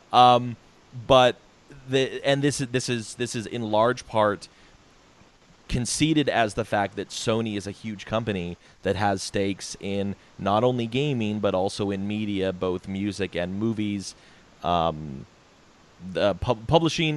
as well as development, as well as licensing and everything else that the Sony conglomerate covers. Where Nintendo has largely shrunk down to a single purpose. So it's kind of spectacular to see that somebody that does less is able to withstand a company that reaches all of digital entertainment in the modern era. Going to our chat room at live.vognetwork.com, Dungeon Buster says, poor Sony. I don't think anybody's really crying for Sony in this case, because, Sony's still selling a shit ton of PlayStation 4s, and it's probably a better story right now than what the Wii U's got. And everything that is successful can be spun off. These are all subsidiary companies and everything else that can be sold off selectively so that other places post better gains, and the hemorrhaging wounds are skirted out. Sony has survivability one way or another, and by no means does this spell bad. Does this spell bad for Sony? Oh, no. They'll survive. Not at all. Yeah, and they will. But this also goes a long way for the people that are like, oh, Nintendo should just throw in the towel and make mobile phone games. It's like, did you forget about the 3? You must have just forgot about the 3DS. You must have just forgot that it's there. There's even like some companies like EA that have, not only have they cut off, Wii and Wii U, they are also done with the 3DS. You know what, though? The news isn't that great for EA. Especially, it's 2 words, Loki, Battlefield 4. And no NCAA, so that's even less money coming in. I have a really, really, really quick comment about that. Sure. A new coworker just started last week. You want to guess, in the context of EA and Battlefield, you want to guess what his username on Twitter is? Fuck EA. DICE. Who's the company that developed... Oh, no. You'll never guess the kind of tweets he's been getting for the past month, in large part. They make for good stories, though. Oh, my gosh. Pretty hilarious. He must have in his bio line, I did not make Battlefield. There's actually 3 different kinds. There's a rapper in Texas or something like that, and then EA DICE, and then reality TV show, somebody's cousin, or I don't know.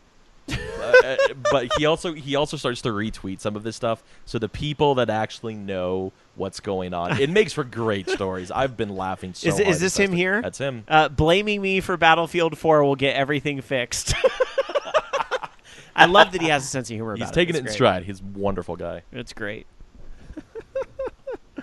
All right, let's travel around the world and check out some release dates, and let's see what unfinished games are coming out to a store near you very soon, if anything. Loki. Nothing this week. Thankfully, though, after this week, once we get into the 28th, we'll actually get some games coming out. Yeah, I was going to say, the end of this month, the Tomb Raider new HD edition, or whatever they're calling it, is out, right? And then February, you get the Rayman. Definitive edition. You get the Rayman ones, too. And my mistake. Nothing for 2 weeks. I forgot. There is still another week in there, so wow. Yeah, it's still a drought, but once we hit the 28th, then there'll actually be game releases every week, so that's good. All right, we're starting to get back into it. All right, speaking of getting back into it, Japan finally seeing some releases after a little bit of a drought for them. So Japan does have a few things right now. A lot of it, though, is like price reductions, although there is some new stuff. But you do have price reductions on Borderlands 2 with the Game of the Year edition, Musou Orochi 2, and Shinsakuku Musou 6 Empires, all kind of going into their best hits. The only new game I see on PlayStation 3 is Short Piece. Tsukugime Ranko no Ichiban Nagai Hi comes out this week. From like a miniature version of One Piece. Bandai Namco. What, Short Piece? Yeah, that's a dumb joke. Yeah, it sure was. Well, I'm trying to look at screenshots of this game to see kind of what it is, because I don't know. Is this like an anime? It kind of looks like it might be based on anime. I'm just not as familiar with those, but I see a lot of anime-looking cutscenes here. And what the hell game is this? Oh, Bullet. It's got to be a shooter. I see a bullet meter. And a... What? Is that a giant doggy? It is. It is a giant dog. It's here to wreck your day. The things, when you can't put screenshots together, my God. Can you put that on the YouTube for people or something? I certainly can. Such destruction. Many shooting. Destruction. Wow. Very bullets. Very bullets. Much dodge. Firing there you go. Bullet dodge. Bullet dodge. All right, on the Xbox 360 in Japan, the only thing of note there is that Borderlands 2 goes to the Game of the Year edition there as well. On the PlayStation Vita, nothing this week. On the Wii U, nothing this week. In fact, they don't have anything till February when Puyo Puyo Tetris comes out in February on Wii U. Let's see. On the 3DS, Vitamin X Evolution Plus. I don't think that's a drug-dealing game. I think that's just something else there on the 3DS. And They lastly, don't have drugs in Japan. It's a lastly, cute game like Dr. Mario. on the PSP, Cho no Dokuhana no Kusari Taisho Iroki Ibun comes out from Prototype. Yes, they are still a steady stream of PSP games in Japan. So, go figure. This looks like kind of like I don't know if it's like a romance game, a dating or visual novel like game. Yeah, but that looks like Objection. Yeah. There's a little bit Phoenix Wright in that scene there. So I don't. It's Love and Lawyers or something. I don't know. There you go. How about the UK, Jason? Kind of a light week continuing. It'll be a nice time whenever these releases start to really ramp up later this year. But tomorrow, possibly today already with the time zones, on the 13th, Nidhogg on the PC. On the 14th, The Banner Saga reaches PC. On the 15th, they finally will be getting Assassin's Creed Liberation HD on the PC, Xbox 360, PlayStation 3, and Dr. Luigi on the Wii U. Lastly, on the 17th of January, Mario Party Island Tour comes to the 3DS. And that's that. All right, just a couple more news stories for you guys before we get to the classic game of the week. Loki. All right, so Nintendo, they've won a patent lawsuit. This was actually one of the companies that was suing them based off of I want to say a patent that had to do with the Wii Balance Board and the sensors in that. And as part of it, not only did they win against IA Labs, but IA Labs was forced to pay them compensation for their legal fees and stuff, and had no money to do so. So what did they do instead? They went ahead and bought up all of IA Labs' patents.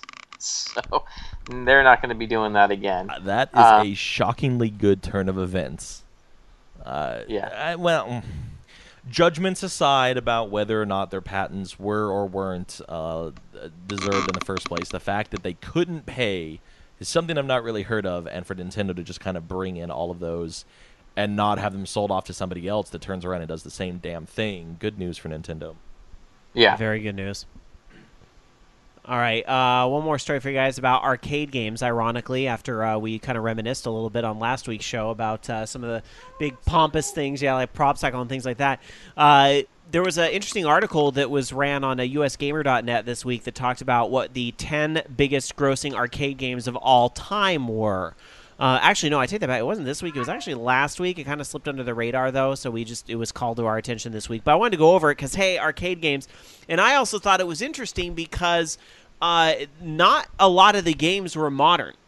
Now, I don't know if you've peeked at this story at all, but, Jason, if you were to guess, and Loki, I don't know if you peeked either, but if you guys were to guess, what would you say would be like some of the biggest arcade grossing games of all time? I would easily put those for any of the tabletop and various format games from the late 80s, early 90s. At least a couple of these would be owned by the Donkey Kongs and Dig Dugs and Jousts and Rally X. More recently than that, oh god, I would assume that at least one of them has to be like San some Francisco fighting Rush. game. But that's about all I could really guess. I would have said for sure Pac-Man, and because that game was so huge in the 80s, don't underestimate it. And Street Fighter 2 for sure, because that game That's what come to mind as a classic fighting game that probably made it. I would have also guessed newer games like Capcom vs SNK 2. I would have guessed Soul Calibur. I would have guessed driving games. I would have thought Initial D. I would have guessed Dance Dance Revolution, to be honest, would be on this list. I would sooner say Daytona USA than Initial D. But maybe it's because games like that have several incarnations. There wasn't just there was only really there's the original Pac-Man. Yes, there's Ms. Pac-Man but there really wasn't much beyond that. Whereas there's like 17 Dance Dance Revolution games, and driving games and so forth. Well, here it is. Here's what the top games are of all time. Now, keep in mind this is also with adjusted revenue. And that's a big factor, too, because when I tell you number 10 is Space Ace, you might go, huh? For a game that was, but that game critically acclaimed, but not exactly the highest success because it's very strange nature. It also took 2 or 3 quarters to play the game, which, back in 1984 or whenever this game was out. Yet now 2 or 3 quarters is kind of commonplace. Back in 84, it was very rare. So, Number 10 was Space Ace. Number 9 was Time Traveler. And by name alone, I was like, what the fuck game was that? And then I was like, oh, God, it's the hologram game that Sega put out. This game was awful. I would have never guessed it was in the top 10. But because it was the hologram game, and that part of it was pretty cool, it eats up quarters because people are like, OMG, it's magic. Number 8 was Tron, which I would say is a pleasant surprise. I would not have guessed that would have been in the top 10, but it was. So I go, okay, cool. Number 7, Dragon's Lair, for the same reason as Space Ace. Number 6, Defender, which I think sometimes we forget how big this game was. A game like Resogun, heavily inspired by Defender. So, number 5, Donkey Kong, as you would have guessed, which, I'm sure. Number 4, Street Fighter 2. 2 in a row. Number 3, Street Fighter 2 Championship Edition. So they are counting them as separate games. And that's kind of interesting that, but if you were to put those two together, it would probably be damn near number 1. Number 2, Space Invaders, which, as you remember, was probably bigger in Japan than it was here, but it was still a big deal here. And then, of course, number 1, Pac-Man, which I'm sure is a surprise to nobody. Surprised Daytona is not on there, because there's Daytona machines everywhere. Number 1, Pac-Man. If you adjust the inflation on how much this game has made since its launch in 2013, and keep in mind, these machines still make money. Still. Because every barcade's got a Pac-Man machine, and people go, to get them. LOL Pac-Man. I even do. I play Pac-Man and Ms. Pac-Man if I see a machine. I'm like, oh, what the hell? For old time's sake, right? Let's see if I can get to board 256 today. Paperboy, Marble Madness, and Punch-Out, pretty much, and Tapper at the drop of a hat if I see it. $3.4 billion. Billion. Avatar is like the highest-grossing movie ever made, and it's only made about $1 billion, 1.1 and change. Pac-Man's made $3 billion plus. That's also in a much smaller window. As soon as Avatar's gone, it's gone. Yeah. Home video, whatever. But same kind of argument as retail games. Outside of a certain window, they're done, and then you just pick up the onesie-twosies afterwards. All right, let's do a little bit of reminiscing. Since we're talking about arcade games, let's do a little more reminiscing in a segment we call the Classic Game of the Week. Every week, Dark Sakura jumps into the gaming vault and finds the game that she thinks, hey, you kids should be playing this game this week, damn it. But this week she missed. But this week she got sick. She OD'd on playing too much of the game she was going to pick for you guys, which I admit was a really cool game. So I almost said, I'll just do her game for her, but then I'm like, but she might want to talk about it. So we're gonna shift her game to a future week when she's back, and I'm gonna take over with a game that I have chosen for this week's Classic Game of the Week. And the Classic Game of the Week that I have picked this week is a game called Archon. All right, the Archon, the Light and the Dark. Archon was probably best known on the Nintendo. It was an NES game, so a lot of people know it from the Nintendo, and the video that you guys are going to see on YouTube comes from the Nintendo version as well. But I also remember this as what? Commodore 64 game. This is a Commodore 64 game that a lot of people mistake as a chess game when they first look at it, because it does look an awful lot like chess. You have a lot of pawn-style pieces that are in the front, and you have stronger pieces that are in the back, and so on. But Archon is the type of game that could really only be done in the digital era, because the game board shifts and changes colors, and your pieces have spells and all this crazy stuff in the game. This game you probably also would know as the game that has the battle arena. Not to be confused with battle chess, but when two pieces meet up, they actually do battle with each other. They actually go into an arena, and you use the controller to move them around. And if you just have one of the little pawns, like one of the little goblins, and when you hit the button, he's just going to go with the sword. Oh, we're going to see a battle taking place right now, actually, with a unicorn and a little goblin guy, and that goblin guy's hosed because he just has a little club, but you can beat the unicorn over the head with it. But the unicorn can fire projectiles, so of course the unicorn's going to win in that particular case. So that's kind of how the battles work there. So, I mean, it's very much unlike chess in that regard. Just because you move onto a square doesn't mean you're necessarily going to capture it. So the original development of this game was for Atari 8-bit computers in '83, but it was ported, of course, to the NES, the Commodore 64. It was also on the ZX Spectrum, the Amiga, IBM PC, Macintosh, PC-88, Amstrad CPC, Whew, it was on a lot of different systems. How is it possible to port to that many different systems back in In the day? 80s, that was common. I mean, yeah, games were simpler, but common. I mean, come on. Today we at least have like modern technologies to And make that kind of thing easy. one or two dudes did it. Yeah. In fact, the designers of Archon, 3 guys. I'm sorry, actually not. I shouldn't say 3 guys because there was actually a woman as well. Anne Westfall was one of the designers of this game. John Freeman and Paul Reich III all did this game. So that's pretty cool. So you might think the game is chess, but of course it's not. The pieces are, moved around by the player, and some have different moves than others. But of course, getting rid of a piece is not automatic because sometimes they will do battle. The squares on the board actually can affect the battle because if a dark player is on a dark square, then they're going to get a bonus. But if they're on a light square, they're going to have a hindrance. And some of the squares on the board actually change color. So that's kind of interesting. And then you also have some really cool pieces, like the shapeshifter will actually just become whatever piece it's fighting. And then, like, the Phoenix was exploded. It didn't have projectiles at all. It actually just turned into a ball of fire and slash a shield. Each side also has a spellcaster that kind of serves as the king. Or the queen, depending on what side you're on. The light side gets the wizard. The dark side has the sorceress.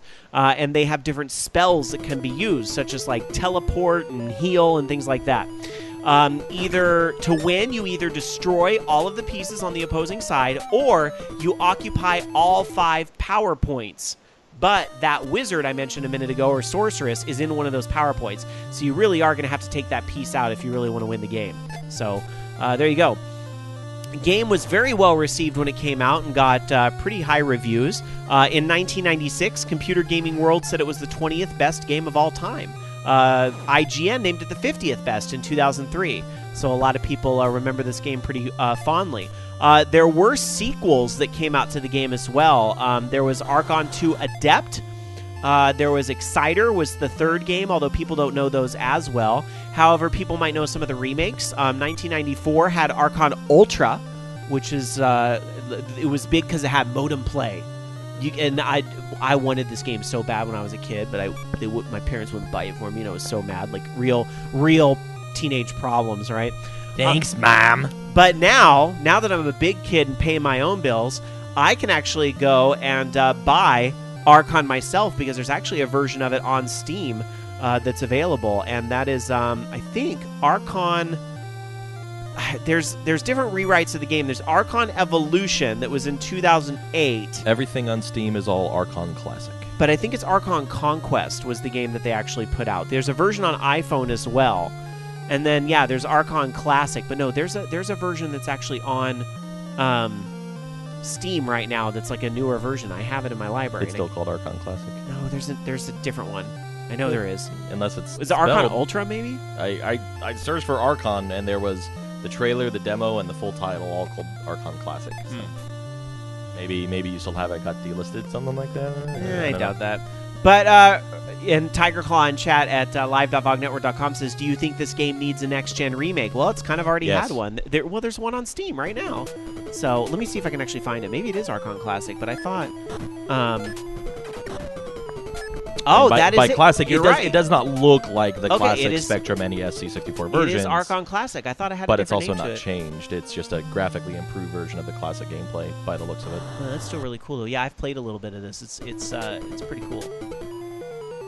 And the boards can take different shapes, and you can do some different things with that. So, very cool. Did you ever play this game, Loki?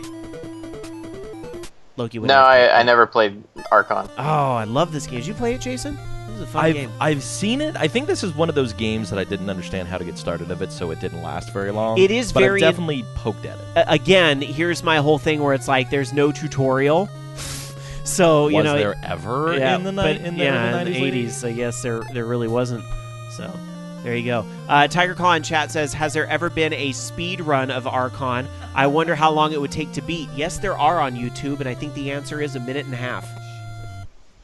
I mean, especially with long moving, like diagonally moving characters, you can make a little bit of room and get there in a hurry. SSJ 100 Matt noted that the company founded by one of these developers went on to do some of the Skylanders games. So these guys are still involved with gaming in some way or another. So anyway, one of my favorite, I played a shit ton of this on the Commodore 64, and then when it came out on the NES, I was like, there's music, and it looks even, the graphics are so good. This is next gen, baby. On the NES. So yeah, this is a game I remember fondly, and so that's why I picked it, Archon. I guess for the NES, since that's the version I played there because it had the Commodore 64 version, that didn't have the background music. But I remember the Commodore 64 version fondly, although the original version, of course, on a completely different system altogether. So there you go. There's a classic game of the week. We're going to take a break, but when we come back, there is plenty more OLR to come, including rapid-fire news, the Fugle question of the week, and, of course, your phone calls at 1-877-GAME-OLR or our username on Skype, Orange Lounge Radio, when we come back with more of Orange Lounge Radio right after this.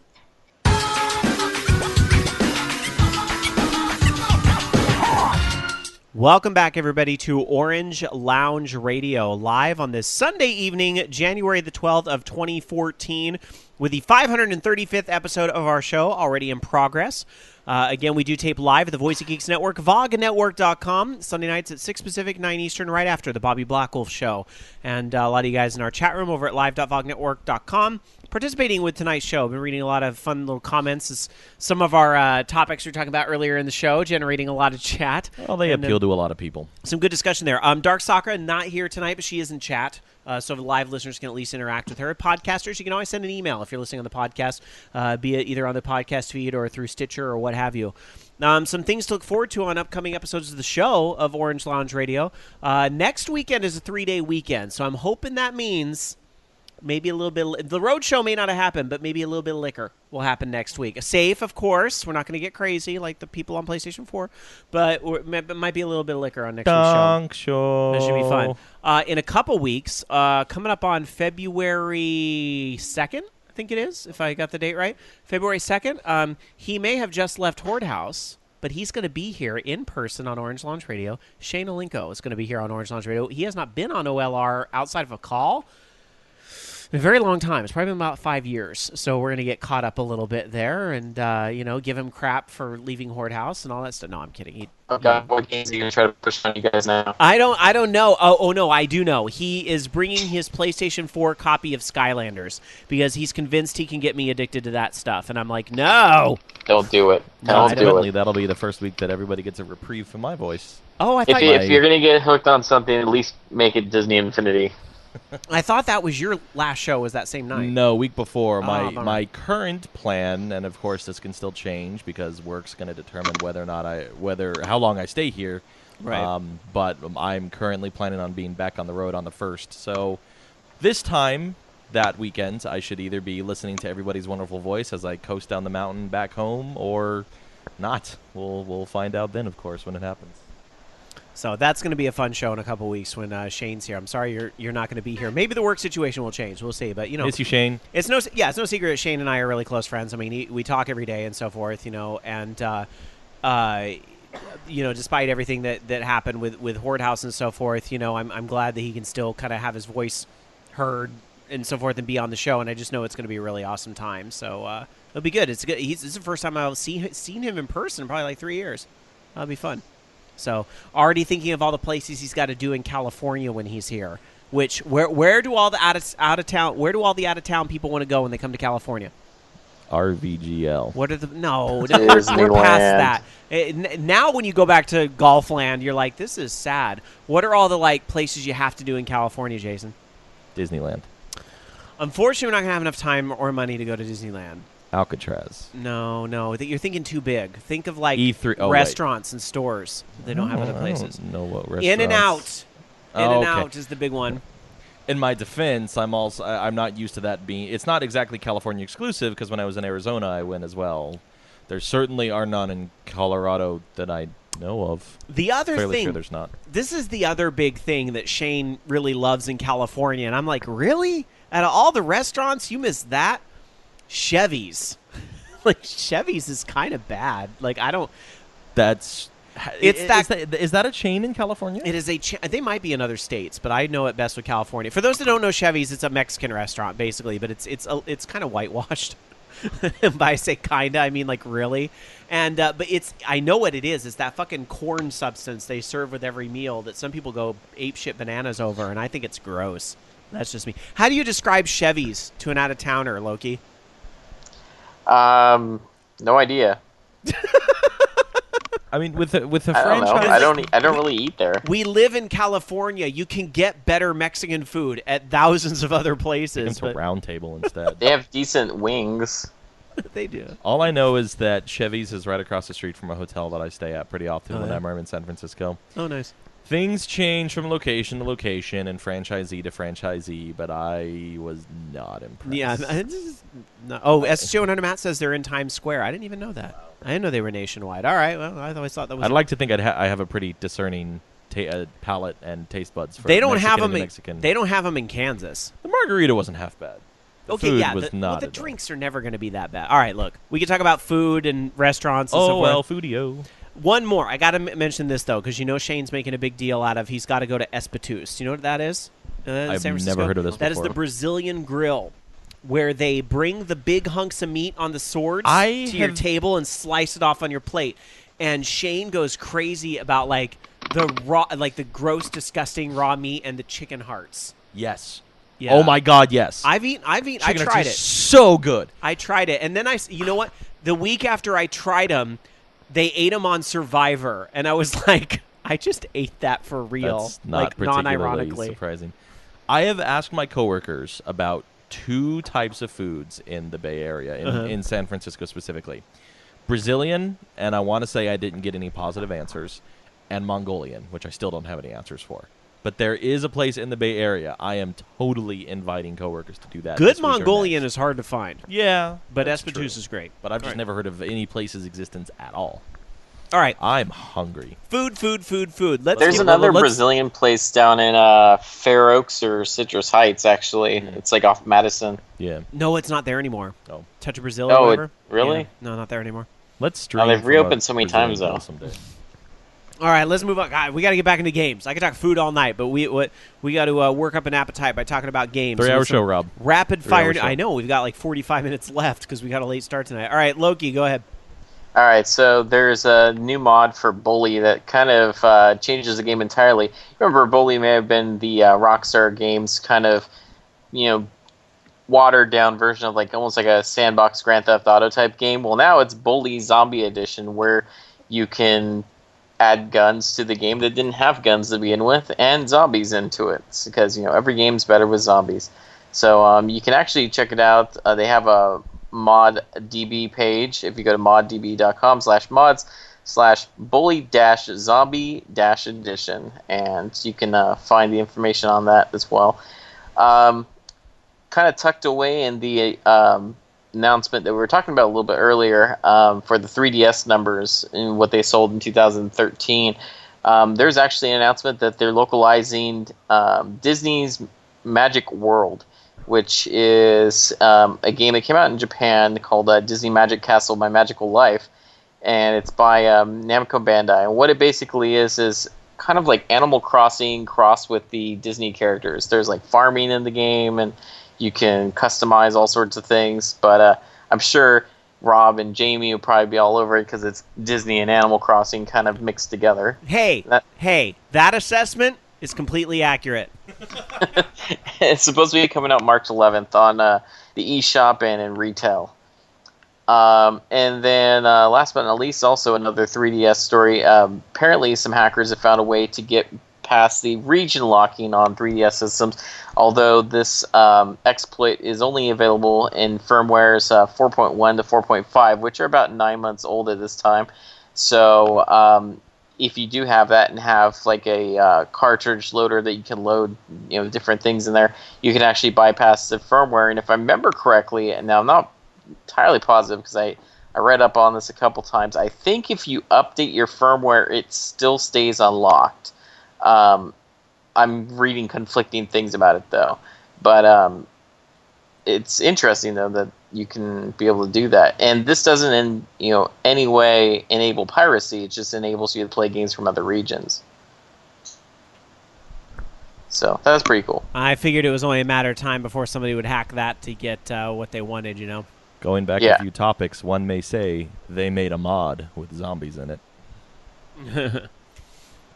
All right. Traveling around for some other news. Starting off with Super Smash Brothers, the next game in that series, which we still don't know the exact name, but we do get little details on that each and every day. And director Masahiro Sakurai has confirmed that trophies will be returning for the Wii U and 3DS game. But here's the little twist, because of course this next game is on both the Wii U and the 3DS.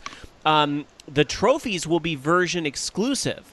And handheld games and characters will be mostly seen on the 3DS version, and the Wii U will see more, console and Wii-related versions. So that's kind of a neat little twist on it, and a way to get people to buy both, which I'm sure they're looking for as many reasons as they can for that. Or because they can't figure out a way to make them actually interact with each other is more like it. Could be.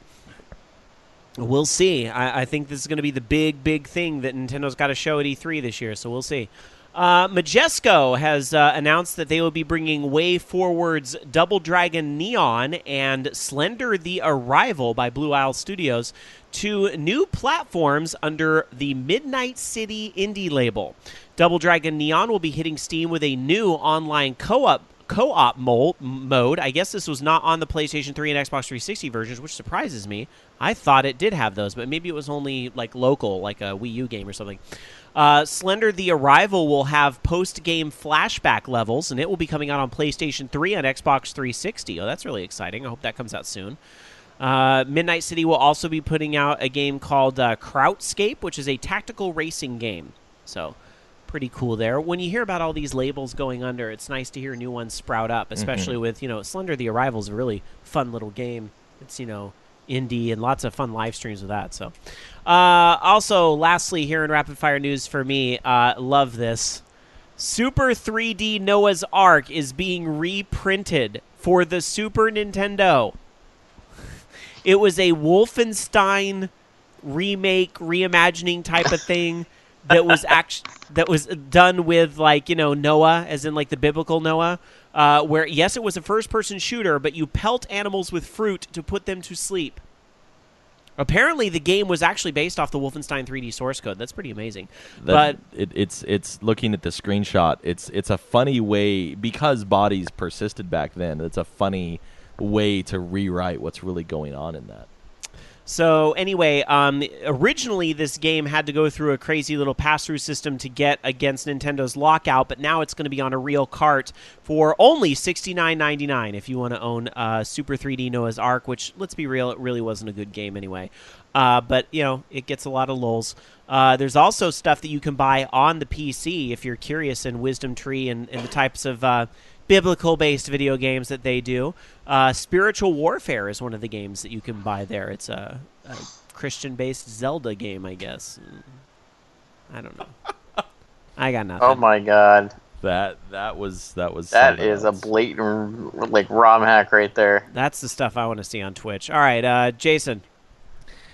J-pop lovers, idol lovers, rejoice. There is a new game featuring AKB48 coming out, at least in Japan, probably unlikely in America. Who knows who AKB48 are.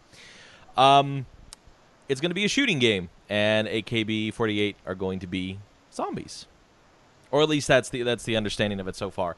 Based off of other shooting games in arcades right now, and it's the style of shooter where you have it's a sit-in shooter where you're enclosed with curtains and all that kind of stuff. I'm sure there's a lot of crossovers like this in Japan. I really wish there were more things like this in America, because being able to take a pop culture icon, for good or for bad, to be able to be put into this situation seems hilariously good. Megatouch is throwing in the towel.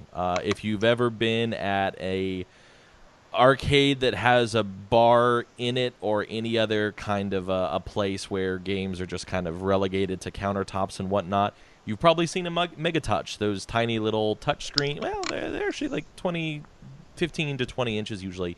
Touch screens that have the little games like you would see on Facebook nowadays. Photo hunt, where you have two pictures and you spot the differences. Various number solitaire, not like window solitaire, but the classic pyramid solitaire kind of games.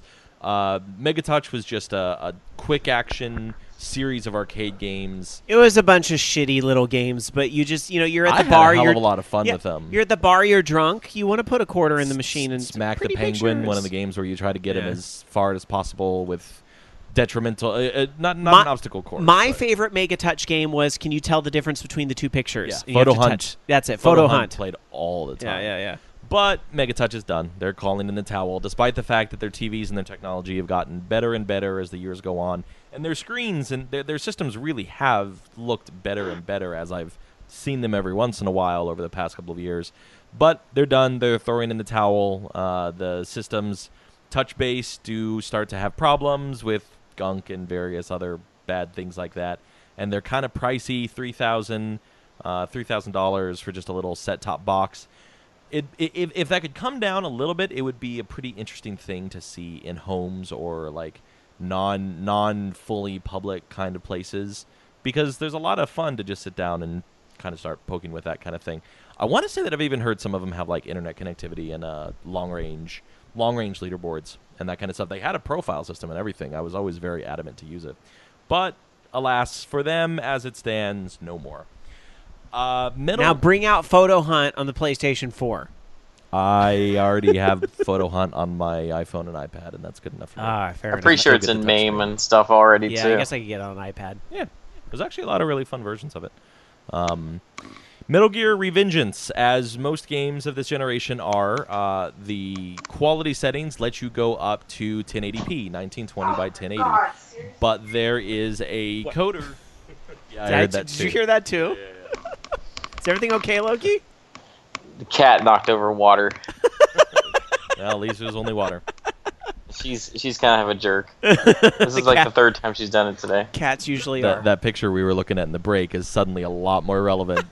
My wife wants to announce that the cat is free for any takers. OLR adoption. What did she say? She says, I'm not joking, don't laugh. We're laughing with you, not at you. Yes. All right. Very important. Go ahead. Most games of this generation have a max of 1080p, and that is still considered the high end. 4K displays are coming out, but that's bleeding edge if you actually have them for at least a little bit longer. But there is a coder by the name of Durante that has been fixing the available resolution of visually high quality games like Dark Souls, Deadly Premonition, and now Metal Gear Rising: Revengeance that works around the 1080p resolution cap and actually allows you to start experiencing these games in 4K. I assume this is all in up-res because I don't think any company would include 4K assets in a game and literally never let you use them, because that would balloon the size of the game in a heartbeat. But it is still pretty damn nice as these games are looking better and better and these impressive displays are coming out in huge swaths. The one for Revengeance is not necessarily going to be released because apparently there's some rumors going around that Konami may be doing this themselves not as of the conclusion of CES, we know that much now, but in the next couple of months in the lead up to E3 and that kind of stuff as 4K displays start to become more prominent. Whether it's released officially or released unofficially, that will be seen in the not too distant future, ultimately. Alrighty. Let's take this opportunity to visit our Facebook and Google pages in a segment we called the Foogle Question of the Week.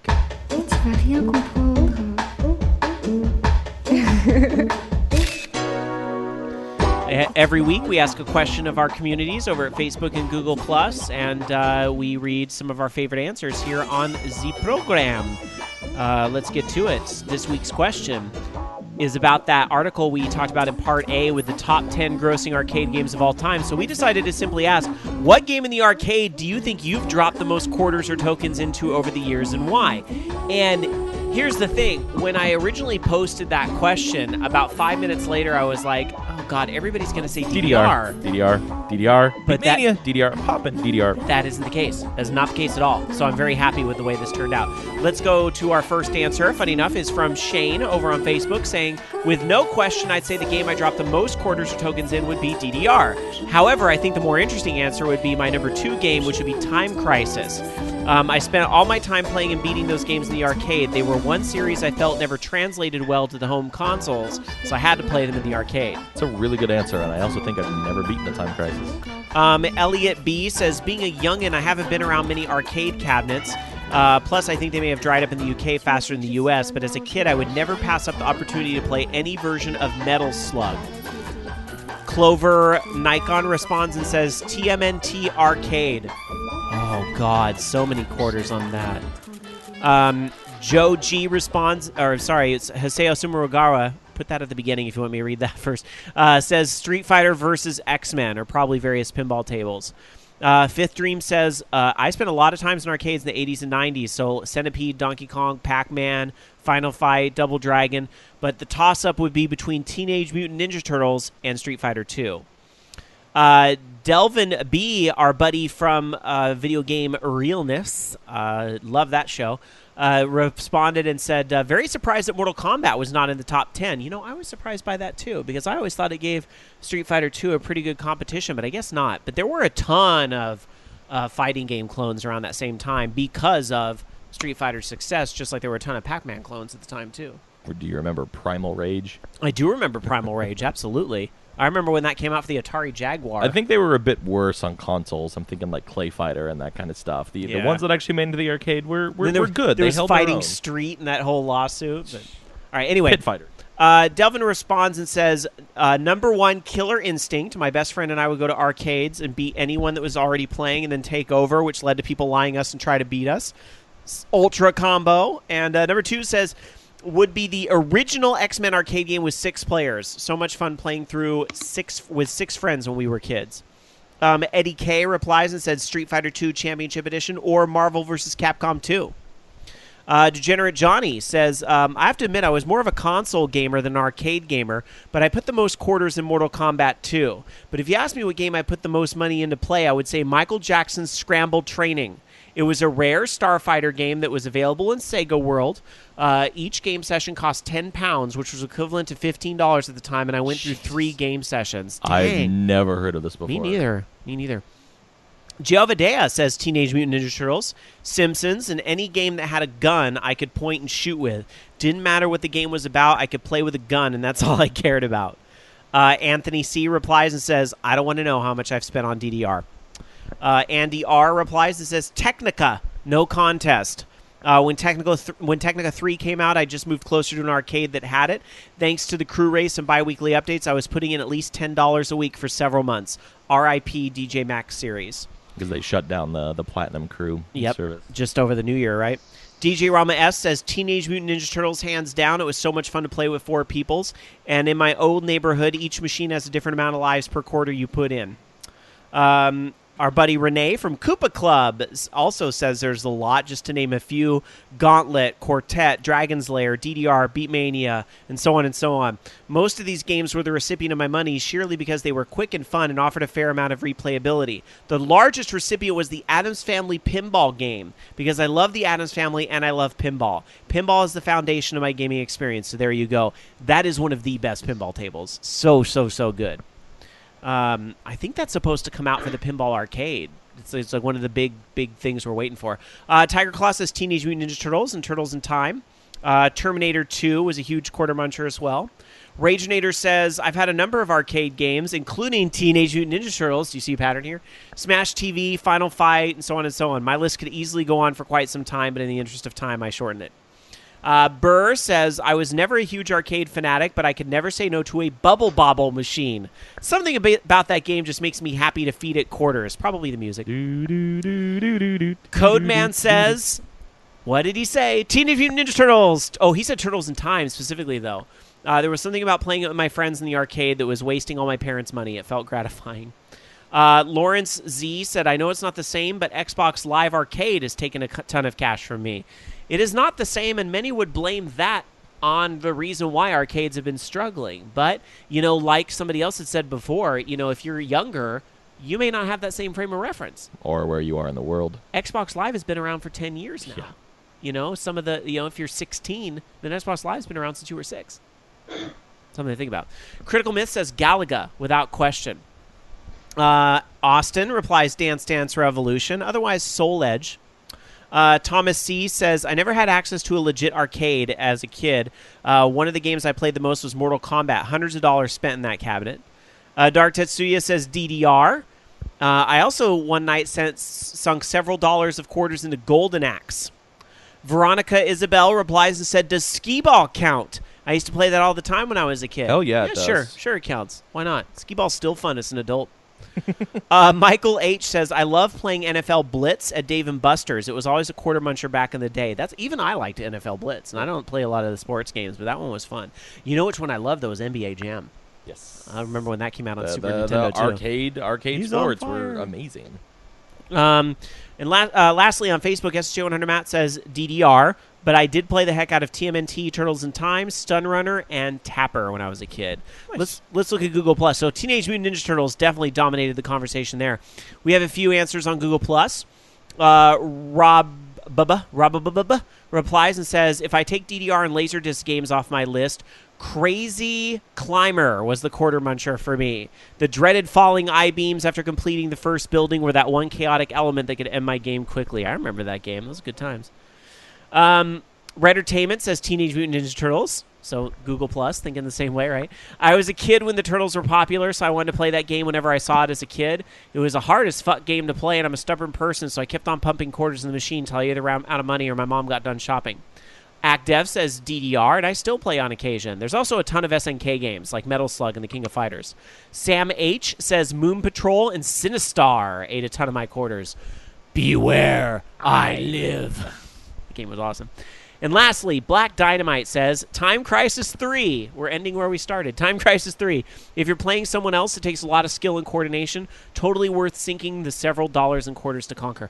Those are all great answers, and I love doing the reminiscing, which is why I read them all. I have to admit, though, shocked that the game I probably would have named next to DDR and music games, if you throw those out for a minute, because obviously the game I would have named, nobody mentioned. Super Iron Man Ivan Stewart's Off-Road. You know what's really scary is I was going to say exactly the same thing. Get out. Dead serious. No, absolutely. I have dropped. I was on a cruise in 94. I don't even remember for sure. And there was a $5 bill behind the off-road machine that was chilling there. So I picked it up, I cashed it out, and I put every single quarter into off-road. That game was really fun. It was so much fun. Like, I remember you cannot replicate that free rolling wheel, the pedal. Like that was a that big, so good. That was a big fucking deal when that came out on the NES too, with that 4-player multi-tap. Yes. Because finally there was no more fucking gray car that would always beat you. So that was very funny enough, you mentioned one of the places you like to eat when you're here in California, Round Table Pizza. That's where I because all those pizza parlors have little arcades, right? I spent an unhealthy amount of money on Iron Man Super Off-Road. Last July, a bunch of coworkers of mine were out in Denver for a conference, and we went out to the 1-Up, our local barcade in Denver, and a coworker of mine, I don't remember if he had or hadn't played it at all before, but I taught him the credit tricks to be able to max out your car in Super Off-Road real quick, and he loved it. And there's something about that wheel, the pedal, and everything else that just makes that game unique, and nobody else has done it. But to be fair, I also spent a shit ton on Teenage Mutant Ninja Turtles. Same answer. I had to be hipster and not say that. Loki, you have a quick answer before we move on? What did you drop all your quarters in? Besides DDR. No fair saying DDR. Maybe... I did play a lot of Gunblade back when Qzar had it. Good call. So maybe that. Good call. All right. Now I'm thinking about some of those arcade games we used to play at Golfland, besides just DDR, like the Grid. I remember when a bunch of us would get on the Grid and play that. When I was shooter. in, the joysticks are of maybe iffy caliber, but MGL in Arizona has the Grid, and I was playing a couple rounds of that too. So good. When arcades have the right games, arcades are still all right. Good times. All right, let's get back into some news. We're going to try to move through this a little bit quickly, guys. Yeah, because we're running a little late in the show, and I want to be able to take some calls. So let's try to move through this a little bit quickly. Loki. All right, so EA has now changed their stance on SimCity mods, and they're now gracefully allowing you to mod their files if you ever so feel like doing that. But there's some restrictions, and basically the mods that you can create, that they are allowing you to create, are stuff like skins and skins. So pretty much, mods that do not affect multiplayer simulation or jeopardize gameplay. How generous. And yeah, to which I say, if you're modding the game in the first place, why do you need their permission to do that? I don't know. Why? You should. Just do what you want. Yep.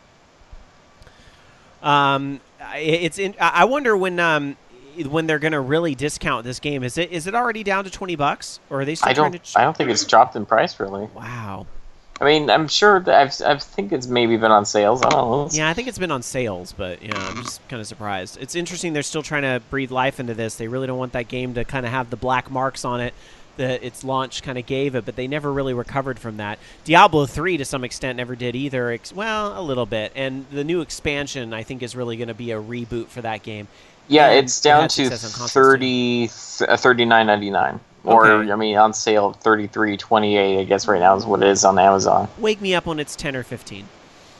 Well, yeah, it's just, yeah. Maybe this holiday it'll finally be down that low.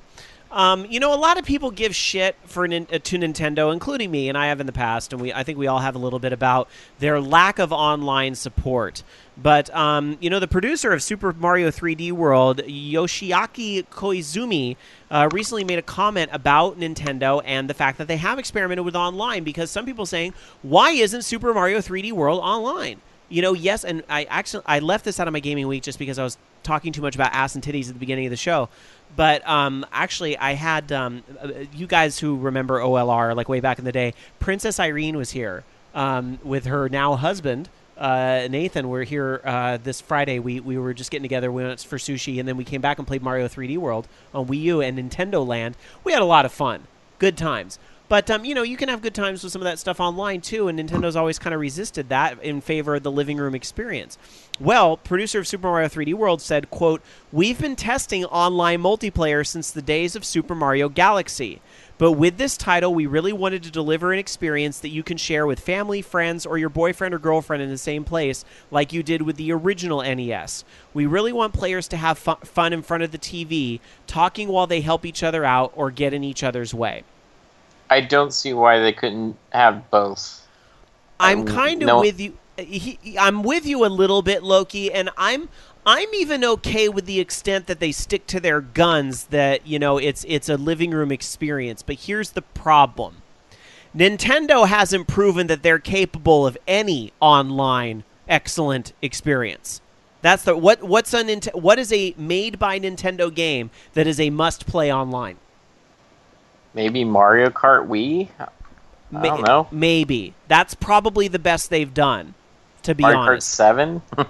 So, yeah, I mean, there's not a whole lot. I think they're trying a little more with the Dr. Luigi and so forth, but, I think that's another reason why a lot of people kind of give Nintendo shit when it comes to online. And there was a very interesting story that was on, was it US Gamer or Eurogamer, one of those sites, where one of those people that was like, I worked for a third-party developer when the Wii U was introduced or whatever, kind of throwing some shade at Nintendo and talking about how it was. And apparently, when somebody had asked Nintendo about Xbox Live or PlayStation Network, their comment was, well, we don't know what those systems are. We don't use them.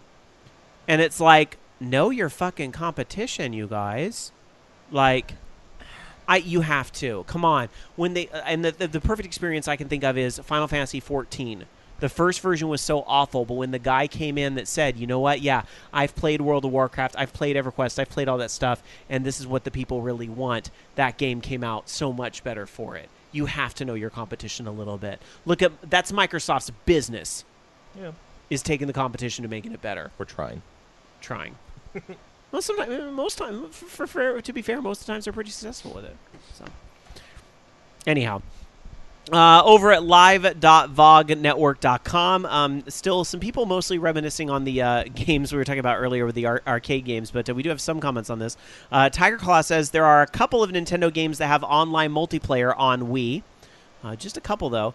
Tiger Claw says Excite Bike World Rally had online multiplayer, but Excite Bike World Rally was no Halo. Or, excuse me, Halo 2, to be fair. Well, if that's or Halo the bar. 3. You know what I mean? Well, yes, it is the bar. No, I'm agreeing with you that that's quite a leap because I'm trying to think. I don't think I have ever put the Wii to use for multiplayer. I don't have a Wii U yet. Man, I missed out on Mario Kart, but I know a lot of friends that were doing that routinely, and that's probably one of the only answers that I can really come up with. You know, not the least that the frickin' friend code system. But I It's a agree little with better this now, at much least. that Nintendo does not have the same caliber of online components in gaming. All right. Well, we'll see. We'll see. Maybe, you never know. That could be the thing that Nintendo's going to come out at E3 and say we're rebooting the Nintendo Network, Nah. and this is how it's going to blow your mind. But don't make bets on it. Don't hold your breath. Yeah, exactly. Jason, what do you have for us? A little bit of news on the Steam controller, and that Valve wants the controller to be more capable than just a gamepad with its mental math, 12 buttons and however many sticks/D-pads. And they're interested in being able to make a controller with the flexibility like the Steam Machine controller that has touchpads and not D-pads that are multi-purpose with movement and action buttons and everything else. And they're very interested in finding a way to be able to take a complex game like Dota 2 and be able to have it controlled with just purely the Steam controller. That's pretty difficult to do because you have to use damn near half of the keyboard and then the mouse independently. And there's just purely not enough buttons. But if some can be relegated to gestures, combinations, or other sorts of things that are that would make sense with this controller design, they're interested in finding out exactly what that is. The trailer that we got was just classic mouse compatibility mode for Papers, Please and Civ 5, and then a little bit of keyboard. Well, it technically wasn't even really keyboard integration for Portal because you'd need a left button and a right button. Woo, that's hard. So it's an obvious answer that the controller will be heavily mouse and also traditional controller-centric, but they are looking for ways of scaling it and being able to have it take on larger tasks for more complex input games. I'm curious to get my hands on one of those, but it's going to be very interesting. I want to see how a game like Civ 5 or something really transfers over to that. That's really, really, really, with the keyboard and mouse. Or even Dota, is still a game that I can't imagine not playing that with keyboard and mouse. Yeah. That would be a hindrance. But they seem convinced they can make it work, and maybe they can. They're sure as hell going to try. I don't mind first-person shooters on controllers, so it works okay enough for me. So I know some people really hate it, but it's all right. I don't mind it. Yeah. All right, Loki. All right. So actually, as I saw this article here, it reminded me to go ahead and do that on mine. The Steam family options have come out of beta, so now you can actually share your library with up to 10 people, and you can actually go enable that under settings and stuff, and go check that out. So that allows you, of course, if you're not familiar with it, to basically have somebody play any game that you own on your account, and they can actually download the full game and try it, as long as you're not playing anything else in your account at the time. So that's pretty cool. That's you kind of seem to have landed with little fanfare. Like I had no idea that this had gone live until it was somebody had posted it for tonight's show. I would have thought that Steam might have done a big announcement, but I guess not. It made a splash when it was a beta, and now it's here. Hooray! But it's also, as Bobby covered before, it also has kind of limited domain where if you're multiple people under the same household have it better than the people that wanted to exploit it for free but games. what were people really expecting? I think, and that's why the fanfare isn't any bigger than it is. I guess so. All right, moving on. And the last story before the mailbag, Konami is looking to jump into the 3D dome screen game with a game they're calling Steel Chronicle Ganesh. Basically, they're trying to bring back the huge sit down cabin. I've completely forgot the word that I was going to look for. The huge pods that you sit down, much like BattleTech, if you ever played that at a nice big warehouse, arcade, bar, everything, entertainment Dragon place. Con. I've never been to a con that has this kind of stuff. Yeah, they have an Dragon arcade Con room, had but it. never that specific. That's awesome. Bobby made it a point to walk me down there to say, look at this. Look at what they bring in for this. Good man. Yeah. Because those things are so much fun. So the of course these games come at a premium price tag. The article quotes $40,000 because not only is it a sit-down pod with multiple displays, tailored controls for a flight sim, or maybe it is a mech battle game. Hard to tell. The screenshot is pretty small, but it's also instead of just a 30-inch CRT. Excuse me, that the classic BattleTech machines used. These are modern, curved, 3D, like tall displays, so you have greater field of view. It looks amazing. I would love to play a game like this. That when you get the right control mechanism to be able to put management into this game alongside just the rest of the action, these games come out so well. Find your Cash Money Arcade and suggest it to them. It's really funny that in last week's show, when we were kind of mourning the loss of the pompous arcade game with all its big peripheral, a story like this comes out where it's like, we're not dead yet. I don't think anybody said that it's gone or that they wouldn't play it again. It's just less often. Well, I kind of said they were dying, but I didn't want them to go. Plus, we're on the heels of CES, where this kind of stuff would have been shown off, which is where most of these articles are coming from. Well, there's a big arcade coin-op show that happens later in a couple months, isn't there? There's like a Vegas coin-op show too. Or at least there used to be. Coin-op Expo sounds somewhat familiar, maybe. Yeah. Something along those lines. Looking forward to it, Konami. Make it happen. Make it happen. All right. And Konami has made a bunch of pompous arcade games with big peripherals. So as we are well aware. All right. When are we going to see the Silent Hill arcade game come anywhere near us? Right? Or the Castlevania one? I want to shoot Pyramid Head in the face. It'd be fun. I don't know when I guess never. All right, let's get to the mailbag. Every week you guys send us emails. Mailbag@orangeloungeradio.com is the place to go. And every week you send emails, and Dark Sakura dives in the email bag head first and puts on her hazmat suit and tries to find an email that looks safe for the air, or 2 or 5 to read. Dark Sakura is not here this week, so we've decided to make Jason jump in the mailbag head first and swim in there. Oh, it's tough to wade through all of this. Yeah, the mountains and mountains of email we received last week, right? All the spam that's junking up the bag. All the delivery sports. All right. Nasty Canasta writes in I to love back that up name. Mr. Sky and says, "Hi, Olar. I'm here to back up Sky. Hooray. Maybe, sort of, probably. Hooray. On the last episode, Sky got a Twitter sass from Flaco Jones along the lines of, 'You bought a PS4 to play Don't Starve?' To which I say, girl. But seriously, what's wrong with buying a console or a computer to play something that one considers to give them lots of... Sorry. I think a word or two is missing. Choking on just spam? Short-circuited my brain. What's wrong with buying a console or a computer to play something that one considers will give them lots of replayability and a unique experience for such a small cost? Well, and $400 plus is a small cost, but I digress.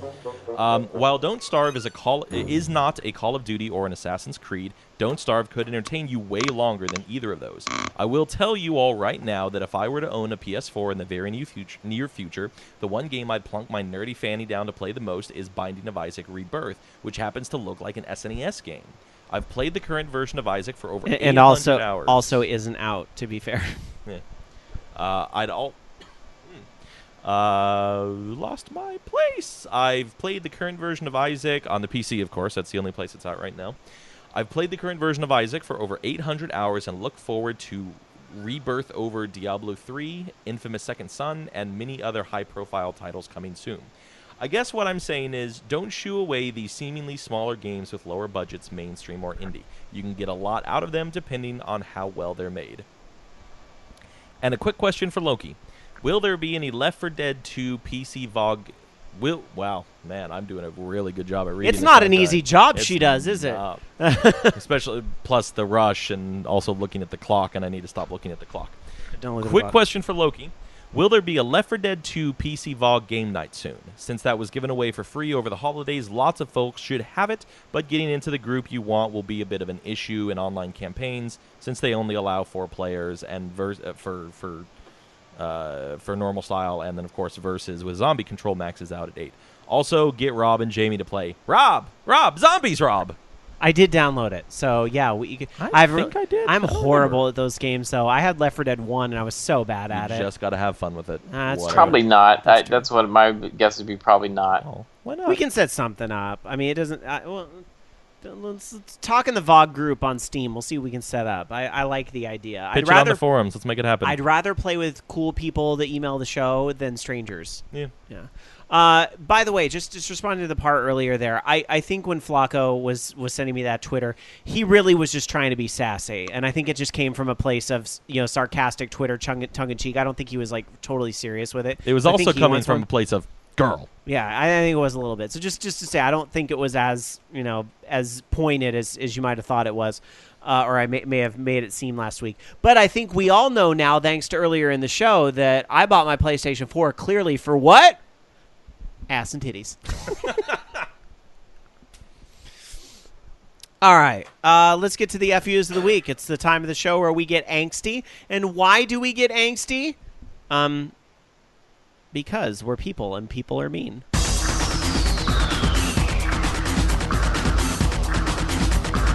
Oh, this is bad. Here is justice. Here is punishment. This is fucked up. Well, since Dark Soccer isn't here, I'll let Jason start. Jason, do you have any FUs of the week? I want to say I had one on the drive up here, and I don't remember it. It's been a pretty good week. FU to forgetfulness. FU to forgetfulness, FU to routine in some ways at the same time too. My FU goes out to this cough that I've been slowly developing throughout the weekend. I better Ditto. not be getting sick. I better not be getting sick. This is I'll the second be so time mad. you've said that in like 4 weeks. I know. Maybe I'm just always sick. It's funny because my throat is feeling kind of weird too. We're still going to curse Al, and he's leaving his germs FU behind. to the fact that you do those YouTubes so you remember what I say on this show way better than even I do. Loki, what about you? FU to the cat because she's an asshole, and FU to the new chunks that are generating on our Minecraft map because they kind of suck. They do kind of suck, I'm sorry to say. It's like all I got was ocean the other day. Well, that's the thing is they tweaked the whole generation so that it's supposed to make less ocean, and that's all we're getting is ocean. Lame. All right. Dark Sakura has passed along her FU. It is to sinus infections. Seems obvious enough. It's what's keeping her from being here tonight, so fair enough. All right. Let's go on. Just a couple more news stories for you guys, and then guess what? It's Skype line time at 1-877-GAME-OLR, our username on Skype, Orange Lounge Radio. But first, Loki. Well, this is kind of shocking, but I guess people that do follow the NBA or the MLB 2K games have kind of seen this coming. They have, or 2K Sports has decided to go ahead and discontinue the MLB 2K franchise. Just, I guess, the last game didn't do very well, and actually the last few games haven't done very well. So it is done. So if you want to play baseball, you got to get a Sony console. So wait, it's only on that particular console? Well, no, MLB 2K was the only baseball game that was on the Xbox 360 because Sony's games only on the Sony platforms. So those were literally the only 2 baseball games that come out each year. I didn't realize they were the only 2 that were coming out. I guess so. I guess in my mind I was thinking of others, but my mind goes back to a much more classic gaming time when you had things like Baseball Stars and all this other crazy stuff that was coming out too. So, wow, that's too bad. Yeah. What about don't they have isn't there like foreign baseball leagues get video games too?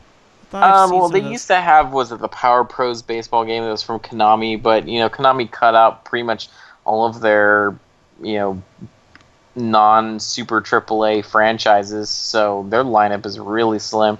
But, yeah, we don't see any more of that stuff anymore, and, the thought is maybe EA will pick it up. I don't know. They could use another franchise, to be honest, but it's hard to say. All right. Well, who says that big news in video gaming doesn't come out of CES? Because at Consumer Electronics Show this past week, some big news on a big game was dropped this week. About a big guy. About a big guy. Mama Shaq, Shaquille O'Neal, actually came out and said Shaq Fu 2 is happening. It's coming soon, and the graphics look crazy. That is the thing. And actually, I guess somebody asked him it as a joke if there'd be a sequel to Shaq Fu. And Shaq said, yes, it is coming and the graphics look crazy. Now, don't forget, there were trademarks filed in mid-2013. So this is not the first time we've fantasized about a new Shaq Fu, because there was a trademark for Shaq Fighter. So those of you that were hoping for Shaq Fu 2 Electric Boogaloo, you might get your wish. Awesome. The gaming world needed Shaq Fu 2, I think. I don't think they realized how badly they needed it. All right, that pretty much does it for the news. But we're going to go to the Skype line. First I'll go to the chat room over at live.vognetwork.com. Dungeon Buster says, Shaq Fu 2, the game that no one asked for. And Rama in our chat room says, no, fuck no. And SSJ100 Matt says, why do I feel he's trolling? I don't know, but we're going to go to the phones right now over at 1-877-GAME-OLR, or our username on Skype, Orange Lounge Radio. Hello, you're on Orange Lounge Radio. Who's this? You have some explaining to do. Hi, Shane. How are you? Fine. What's Go up? do your explaining. Go quell the thought that, some drama unfolded. Okay, so I knew the minute that I said that. Okay, so here's the thing. Shane is mad at me. Are you mad at me, Shane? So mad. Shane is mad at me because when I was talking about Horde House, I said something like all the things that happen at Horde House, and the minute those words left my mouth, I was like, God, that made it sound a lot worse than it really is. And so here you are to clear the air. Yes, nothing bad happened. I left because I left. Nothing bad happened. The end. Nothing bad happened. I agree. No, I'm agreeing with you. Nothing bad happened. It's just, Hi, Jason. I can see Jason. I know we have the whole webcam thing on Skype now. So, but yeah, no, nothing. I mean, you just weren't into it anymore, and that happens, right? Yep, that does happen, and it did happen. You shouldn't do things that aren't fun. Exactly. That's my entire life. That's why I don't always go to work. All right, going. Well, okay, for real though, what's on your mind? What have you been up to? Besides quitting podcasts, playing Final Fantasy 14 a whole bunch. But that's not why I called. I wanted to take a moment of silence to honor the memory of DJ Max, because it is, with the exception of the mobile game that they put out that's like Technica, the entire franchise is dead. It's not just Technica that's dead. It's the portable games. It's DJ Max Ray on the iPhone. That's gone now too. Aww. Yes. And that was my favorite music series. Absolute favorite. 100%. I don't know. How would you send off a game like DJ Max? Do you lots pour of out drinking and crying. Lots of drinking and crying. Did you do some drinking and crying on New Year's when they shut it down, or? I was drinking and not crying, but not for anything to do with DJ Max. Fair enough. Yes. All right. Anything else on your mind, Shane? No. Oh, you missed Santa Ramen. That's another reason I'm going to come out so I can eat ramen. Because I've never been there. Oh, well, we're going to all go and have really, really good ramen. If I can be off work when you want to go, that'd be great. Every day that I'm there. I should have put in more requests for time off. All right. And my deepest apologies, Shane, if what I said earlier in the show offended you. It was super offensive. It was like something I would see on TMZ or something. Oh, whatever. I don't read TMZ, but if I read TMZ, that's where it would be at. You read Perez Hilton. That's nope, worse. I don't read that anymore. Because good. it's super dumb. Good, because it is super dumb. I read Kotaku. That is super dumb, too. That's even worse. I'd rather you read TMZ and Perez Hilton together than read Kotaku. All right. All right. Let's see. SJ100 Matt chat. Let me read this comment real quick before I let you go. Yeah, because I can't see chat because I'm playing Final Fantasy. Okay, SJ100 Matt says, the Technica people I know are very begrudgingly going to re-rave. Ugh. Not a fan? I don't want to say bad things about Re-Rave, but it's not a good game and it sucks. Well, there's always Neon FM. And he criticizes me about being too dramatic and saying shit on this show, and then he goes, There's like that. Couple good songs that I've played, and I don't think the note charts are good. I'm sorry, because I know people that work on that game, but I don't think the note charts are good whatsoever. But they have a few good songs that they on the stupid iPhone game. I'm sure it's in the arcade or whatever. Mm-hmm. But no, that game is crap. I do want to play Neon FM though, because it still has a lot of good music, it looks like, and that's good enough for me to want to play it. I don't care if the game sucks, because it doesn't look that great, but it still has, I think, like the 9 and Alien 6 on there, so I'm happy. I don't think it'll really come out either, though. Well, we'll see. All right, Shane, I'm going to let you go so we can get more calls. That's fine. All right, bye. All right, 1-877-GAME-OLR, or username on Skype, Orange Lounge Radio, if you want to give us a call. And the phone lines are open again. Let me go to Twitter topics in the meantime. Or I don't know, Loki, do you have any last-minute news while I pull up the Twitters? Yeah, I think I had something here. Oh, I was going to say, Tony Hawk Underground 2 is getting a massive mod that they're building for the PC version that not only is going to add a ton of new features to it, but it's going to upscale it to 1080p. Which I think is kind of cool. The only problem is, where the hell do you get that game now? Because they don't sell it on Steam or anything. I guess for those rare people that were able to pick it up. Or pirates. I guess, yeah. But it looks pretty cool. All right, let me go to some tweets, and I'll check in with you again, Loki. Again, 1-877-GAME-OLR. Whoa. Oops. That's what I get for forgetting to mute Skype. Sorry about that, guys. This is all movie magic. Yeah, I know, right? This is all still a brand new setup here. So let's go to the phones and see who's there. Hi, on Orange Lounge Radio. Who's this? It's the one and only DJ Ron Mass. Hi, Rama. How you doing? I'm doing good. Now, since you got your video camera on, we do. I'm going to turn mine on. Oh, my gosh. It's an actual video conversation. I can actually reach out and touch him. All right, but this makes for excellent radio, Rama. Excellent radio. What's on your mind, buddy? I want you to know that I upgraded my PlayStation 3 to a 500 gig hard drive. How did you do that? Say what? How did you do that? I went out and bought one. I pulled the old one out of the fat one, put the new one in. I didn't know you could do it that easy, because I need to get a new hard drive in my PlayStation 3 because I'm like out of room. Yeah, it's that easy. We'll talk later. I'll tell you how I did it, because I was able to do it in about an hour. So. Or I'll just make Loki do it for me, because he just said it's easy too. I put a 500 in mine, and I had a 20. Nice. So you modded your PlayStation 3, and what all games are you playing on it? I signed up for PlayStation Plus. I'm like, okay, let's see what the big thing is about. I sign in. I look at all the free games. It's like the pearly gates have opened, and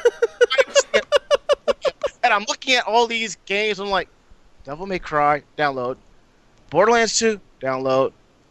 Something domain game, download. I'm looking at this one game. I think I have it on Xbox Live, but it's free. Download. I just have like a shit ton of games sitting on my console, waiting for me to play at least a little bit of after the show. PlayStation Plus is a great deal. It's really a great deal. You know, I know that some people are not happy about the whole online multiplayer pay-to-go thing that they instituted with PlayStation 4, but it's still a better deal than Xbox Live, in my opinion. Xbox has a way to go to catch up with that. When you say it like that, I'm reminded of that one meme of the Red Wedding from Game of Thrones, where you see 3 people didn't read the book, read the book. It's like this. You got the same 3 people. You got one person played Xbox Live, didn't play Xbox Live. So those who are on Xbox Live is like, well, we kind of knew this shit, so what the fuck? The chat, Bob Coffee in the chat room wants your PSN account. I don't know if you want to give that out over the air, but just know that there are people that would like to play games with you online. Well, it's the same screen name I've always had when I've called in here on my podcast and wherever. It's DJ Ranma S. I'll even type it in the chat room later. I'll even throw it up on the forums if need be, too. But I realized that after my trial is up, which I will renew, all the free games are gone. And I'm like, it's not free. These are rentals, damn it. That's right. You got to keep paying the Sony people, or they're going to take them right away. So look out. Good times. All right, Rama, anything else on your mind tonight? My top 3 games for 2013, no special order. Okay. Number 1, Project Cross Zone. This was the only game that stopped me from playing Candy Crush Saga for months. Why? I didn't hear a lot of good things about that game. Why that game? Haters. They're probably mad because it's a strategy. It plays like tactics, but the battle is different. When you're battling, you're actually doing punching and commands where you're fighting the opponents. Whereas in normal tactical games, you just you don't do that. It's like they fight, and that's it. Mhm. Project Zone, you're going in, you're comboing, and you're doing attacks left and right. I love that shit. All right, you're in your second game. DuckTales Remastered. Oh, woo! Da-na-na-na. And why DuckTales Remastered? I felt like a kid playing it again. I have a personal challenge for myself to hit $30 million in the game because when I had it for NES, I could sit there, go through every single level, and crack 30 million without breaking a sweat. Fuck that Vesuvius level, though. I love the Vesuvius level. No, it's great, but I just say fuck it because it's so fucking hard. The only hard part was when I was trying to get to the end, and I'm playing through the game. I'm like, I know where everything is, and I realized, oh, they added this. They added this stuff here. And then when you Dracula Duck, and I'm like, I'm thinking like, oh, they got like Transformation. I'm hopping around trying to get my ass up the damn screen, and I'm like, let me switch to the analog control so I can make my way up there. Took me 2 tries, and I finally made it to the end. It took me a couple tries too. And lastly, The Legend of Zelda: A Link Between Worlds. thumbs up for you, good sir. That's a great choice.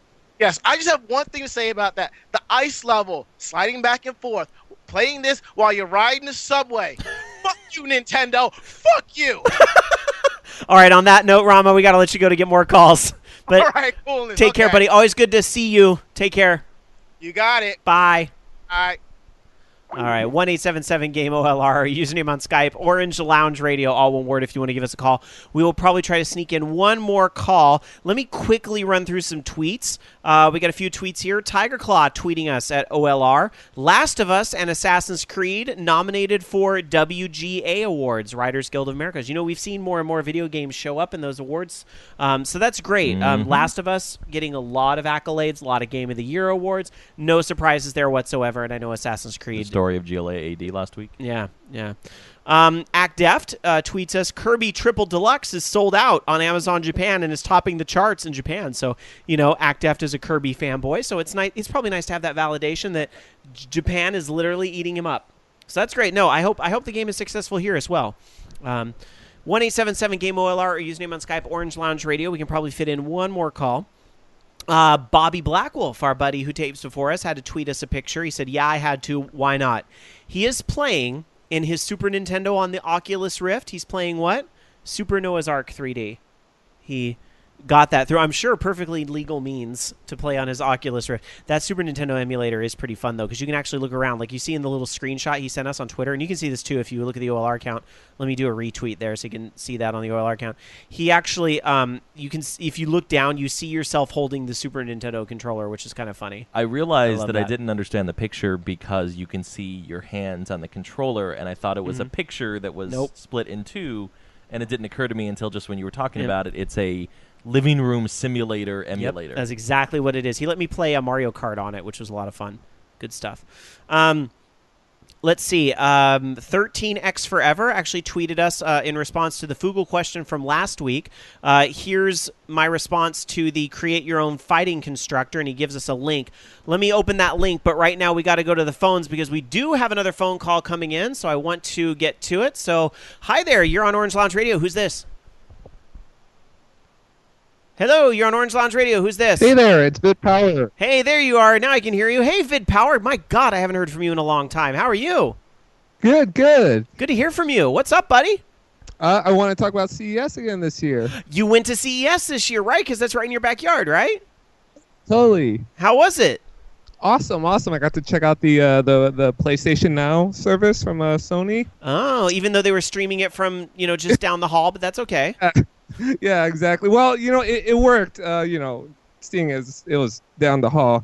So it worked, and it was kind of cool. I was playing The Last of Us, and you could see the video quality, like it's like depending on the network. So it like degrades in quality depending on your network, but it worked.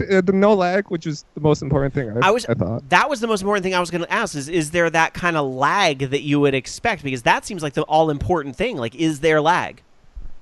I did not feel any lag. That was like That's the impressive. first thing I wanted to try out was seeing as that's down the hall. But yeah, it was I was impressed. I was very impressed. Now the question is that going to work from here to Alaska, or is it only going to work when it's down the hall? That's the crazy question. So it was kind of cool because they had it running on a new Bravia model, and there was no PlayStation 4 connected whatsoever. So it was completely streamed to their TV, and they also had a Vita setup. So nice, pretty cool, and it worked. But there wasn't like a whole lot of gaming stuff at CES, right? There was just kind of that, or did you get to catch some other stuff while you were there as well?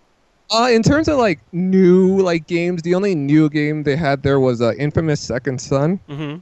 And that was fun. I never played too many Infamous games before, but yeah, it was pretty fun. And that only comes out in like 2 months from now, so it was a nice little preview.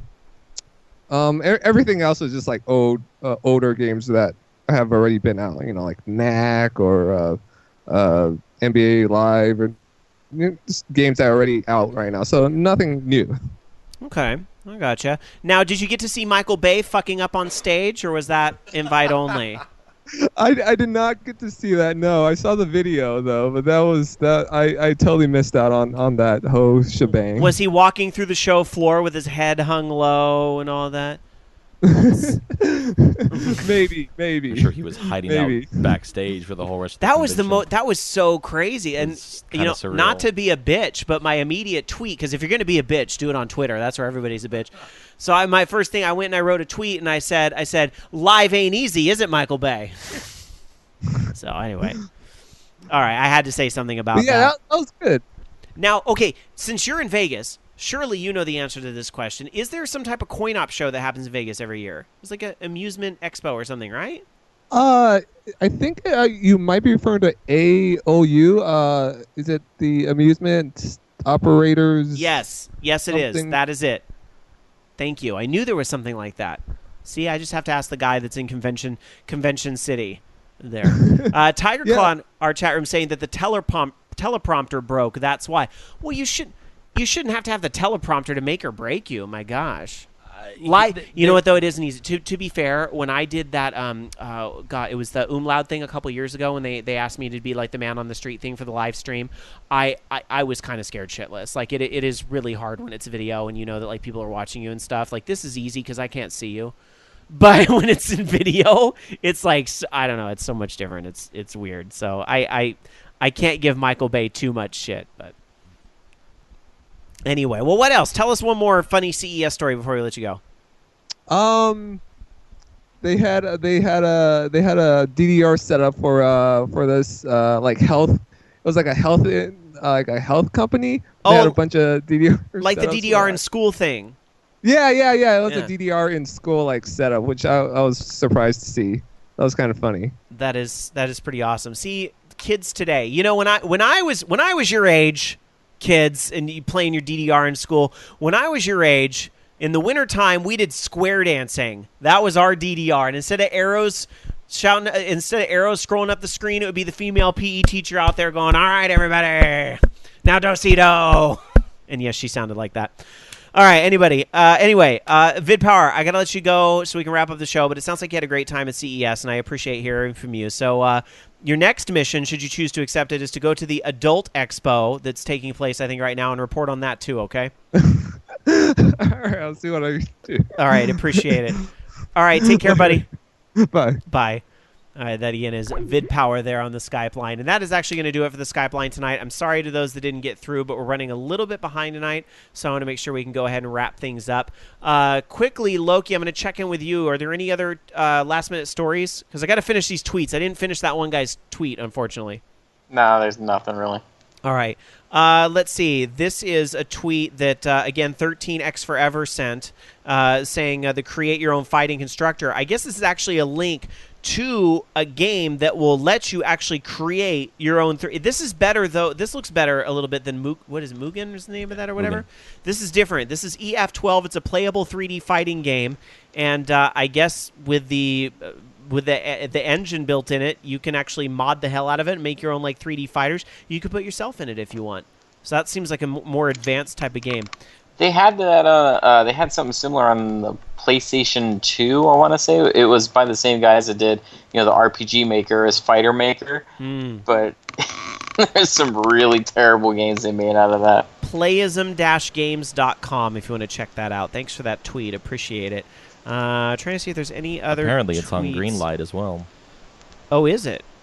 So says the tweet. I haven't seen the actual listing yet. I heard they greenlit a bunch more games there. So, let's see. I'm going to do one more here from Redtertainment saying, is tweeting about a post on Tumblr, which is about a tweet, meta? Yes, probably. Oh, yeah. Oh, God. That was in reference to last week's show. That's really funny. He linked to the tweet with the guy. He actually ended up following me on Twitter, which is pretty cool. The guy who did the Metroid thing on Cyanic. Don't put me on the spot because I don't. It's Cymatic Bruce. Cymatic, not sciatic. Yeah. Cymatic Bruce. Cymatic Bruce. There you go. B. I can't. Yeah. Anyway. All right, that's gonna do it. I literally just put it in the video like 24 hours ago. How could I forget? That's going to do it for the Twitters tonight. Twitter.com/OLR if you want to send us a tweet for a future week. That's it. It's 9:20 here at OLR Central, so we got to wrap up and get on out of here for the night. Jason, I want to thank you once again for being here and appreciate you really. You guys don't know this, but Jason had to step up with about 5 minutes notice to take over Jamie's stories tonight, so I really appreciate that. So I'm here. I manage. It's always it's nice being able to get out there and opinionate and pundit it up a little bit more. It's fun. Good time. So you did a good job. So thank you for being here. Your final thought tonight, sir. My thought tonight is, as much as I'm not looking forward to driving back home, I want to be back home. Three little weeks. Well, Loki, as much as I'd hope to see you next week, I have this funny feeling we're probably not going to see you next week, although I suppose we might. So let me just say in advance, good luck with everything, and wishing you and Mrs. Loki all the best in this next journey. And, we'll be thinking of you, and we want to know the name as soon as the kid's here, all right? Of course. I already know the name, but I can't say anything until he's born. I understand. I completely understand. Your final thought, Loki. He says his name's Rob Roberts. I wish. That'd be cute. It's a good name. Hey, free coffee this week, so that's good. Free coffee! Yay! They're gonna have the coffee truck parked out in front of our work. Nice. I want a coffee truck outside of my work. No fair. And my final thought tonight, I'll say what I always say at the end of every show. If you like what you hear here at Orange Lounge Radio, don't forget to tell a friend or five about the program. Help us spread the word. Word of mouth is all we've got. Independents have to support each other. And as long as you're not whipping your titties out on PlayStation 4, chances are, or your wiener, I'm equal opportunity here. As long as you're not whipping that stuff out on PlayStation 4, I probably will support your independent broadcast because I'm all about getting the voices out there. So remember, just support any broadcast, even if you didn't like this show. There's tons of other people doing a similar type of thing with just as much passion, so please support all those hardworking independent broadcasters out there. If you like what we do, the best way you can support us, tell a friend or five about the show. If you seriously can't think of anybody to tell, a nice review goes a long way on a site like iTunes, a site like Stitcher. Those reviews, especially the Stitcher ones, really do go a long way. And we've been having really good success on Stitcher lately thanks to those reviews, so I really, really appreciate it. So. And Jamie would like to say, blah, blah. Is that her final thought? That is her final thought. And two. Feel better, Dark Sakura. We missed you tonight. We hope to see you real soon, okay? Really appreciate that. That's it. We're done. We'll be back next week, and we'll do it all over again. So until then, take care, everybody. Don't be a jerk online. Keep it in your pants, please. Please. And that's it. Good night, everybody. You've been listening to Orange Lounge Radio. Orange Lounge Radio is a production of OLR Studios. To join us for a live show, tune into VogNetwork.com Sunday nights at 6 p.m. Pacific, 9 p.m. Eastern. The views and opinions expressed in this program do not necessarily reflect those of the staff of Orange Lounge Radio or Vog Network, but you know they were all still true. next week.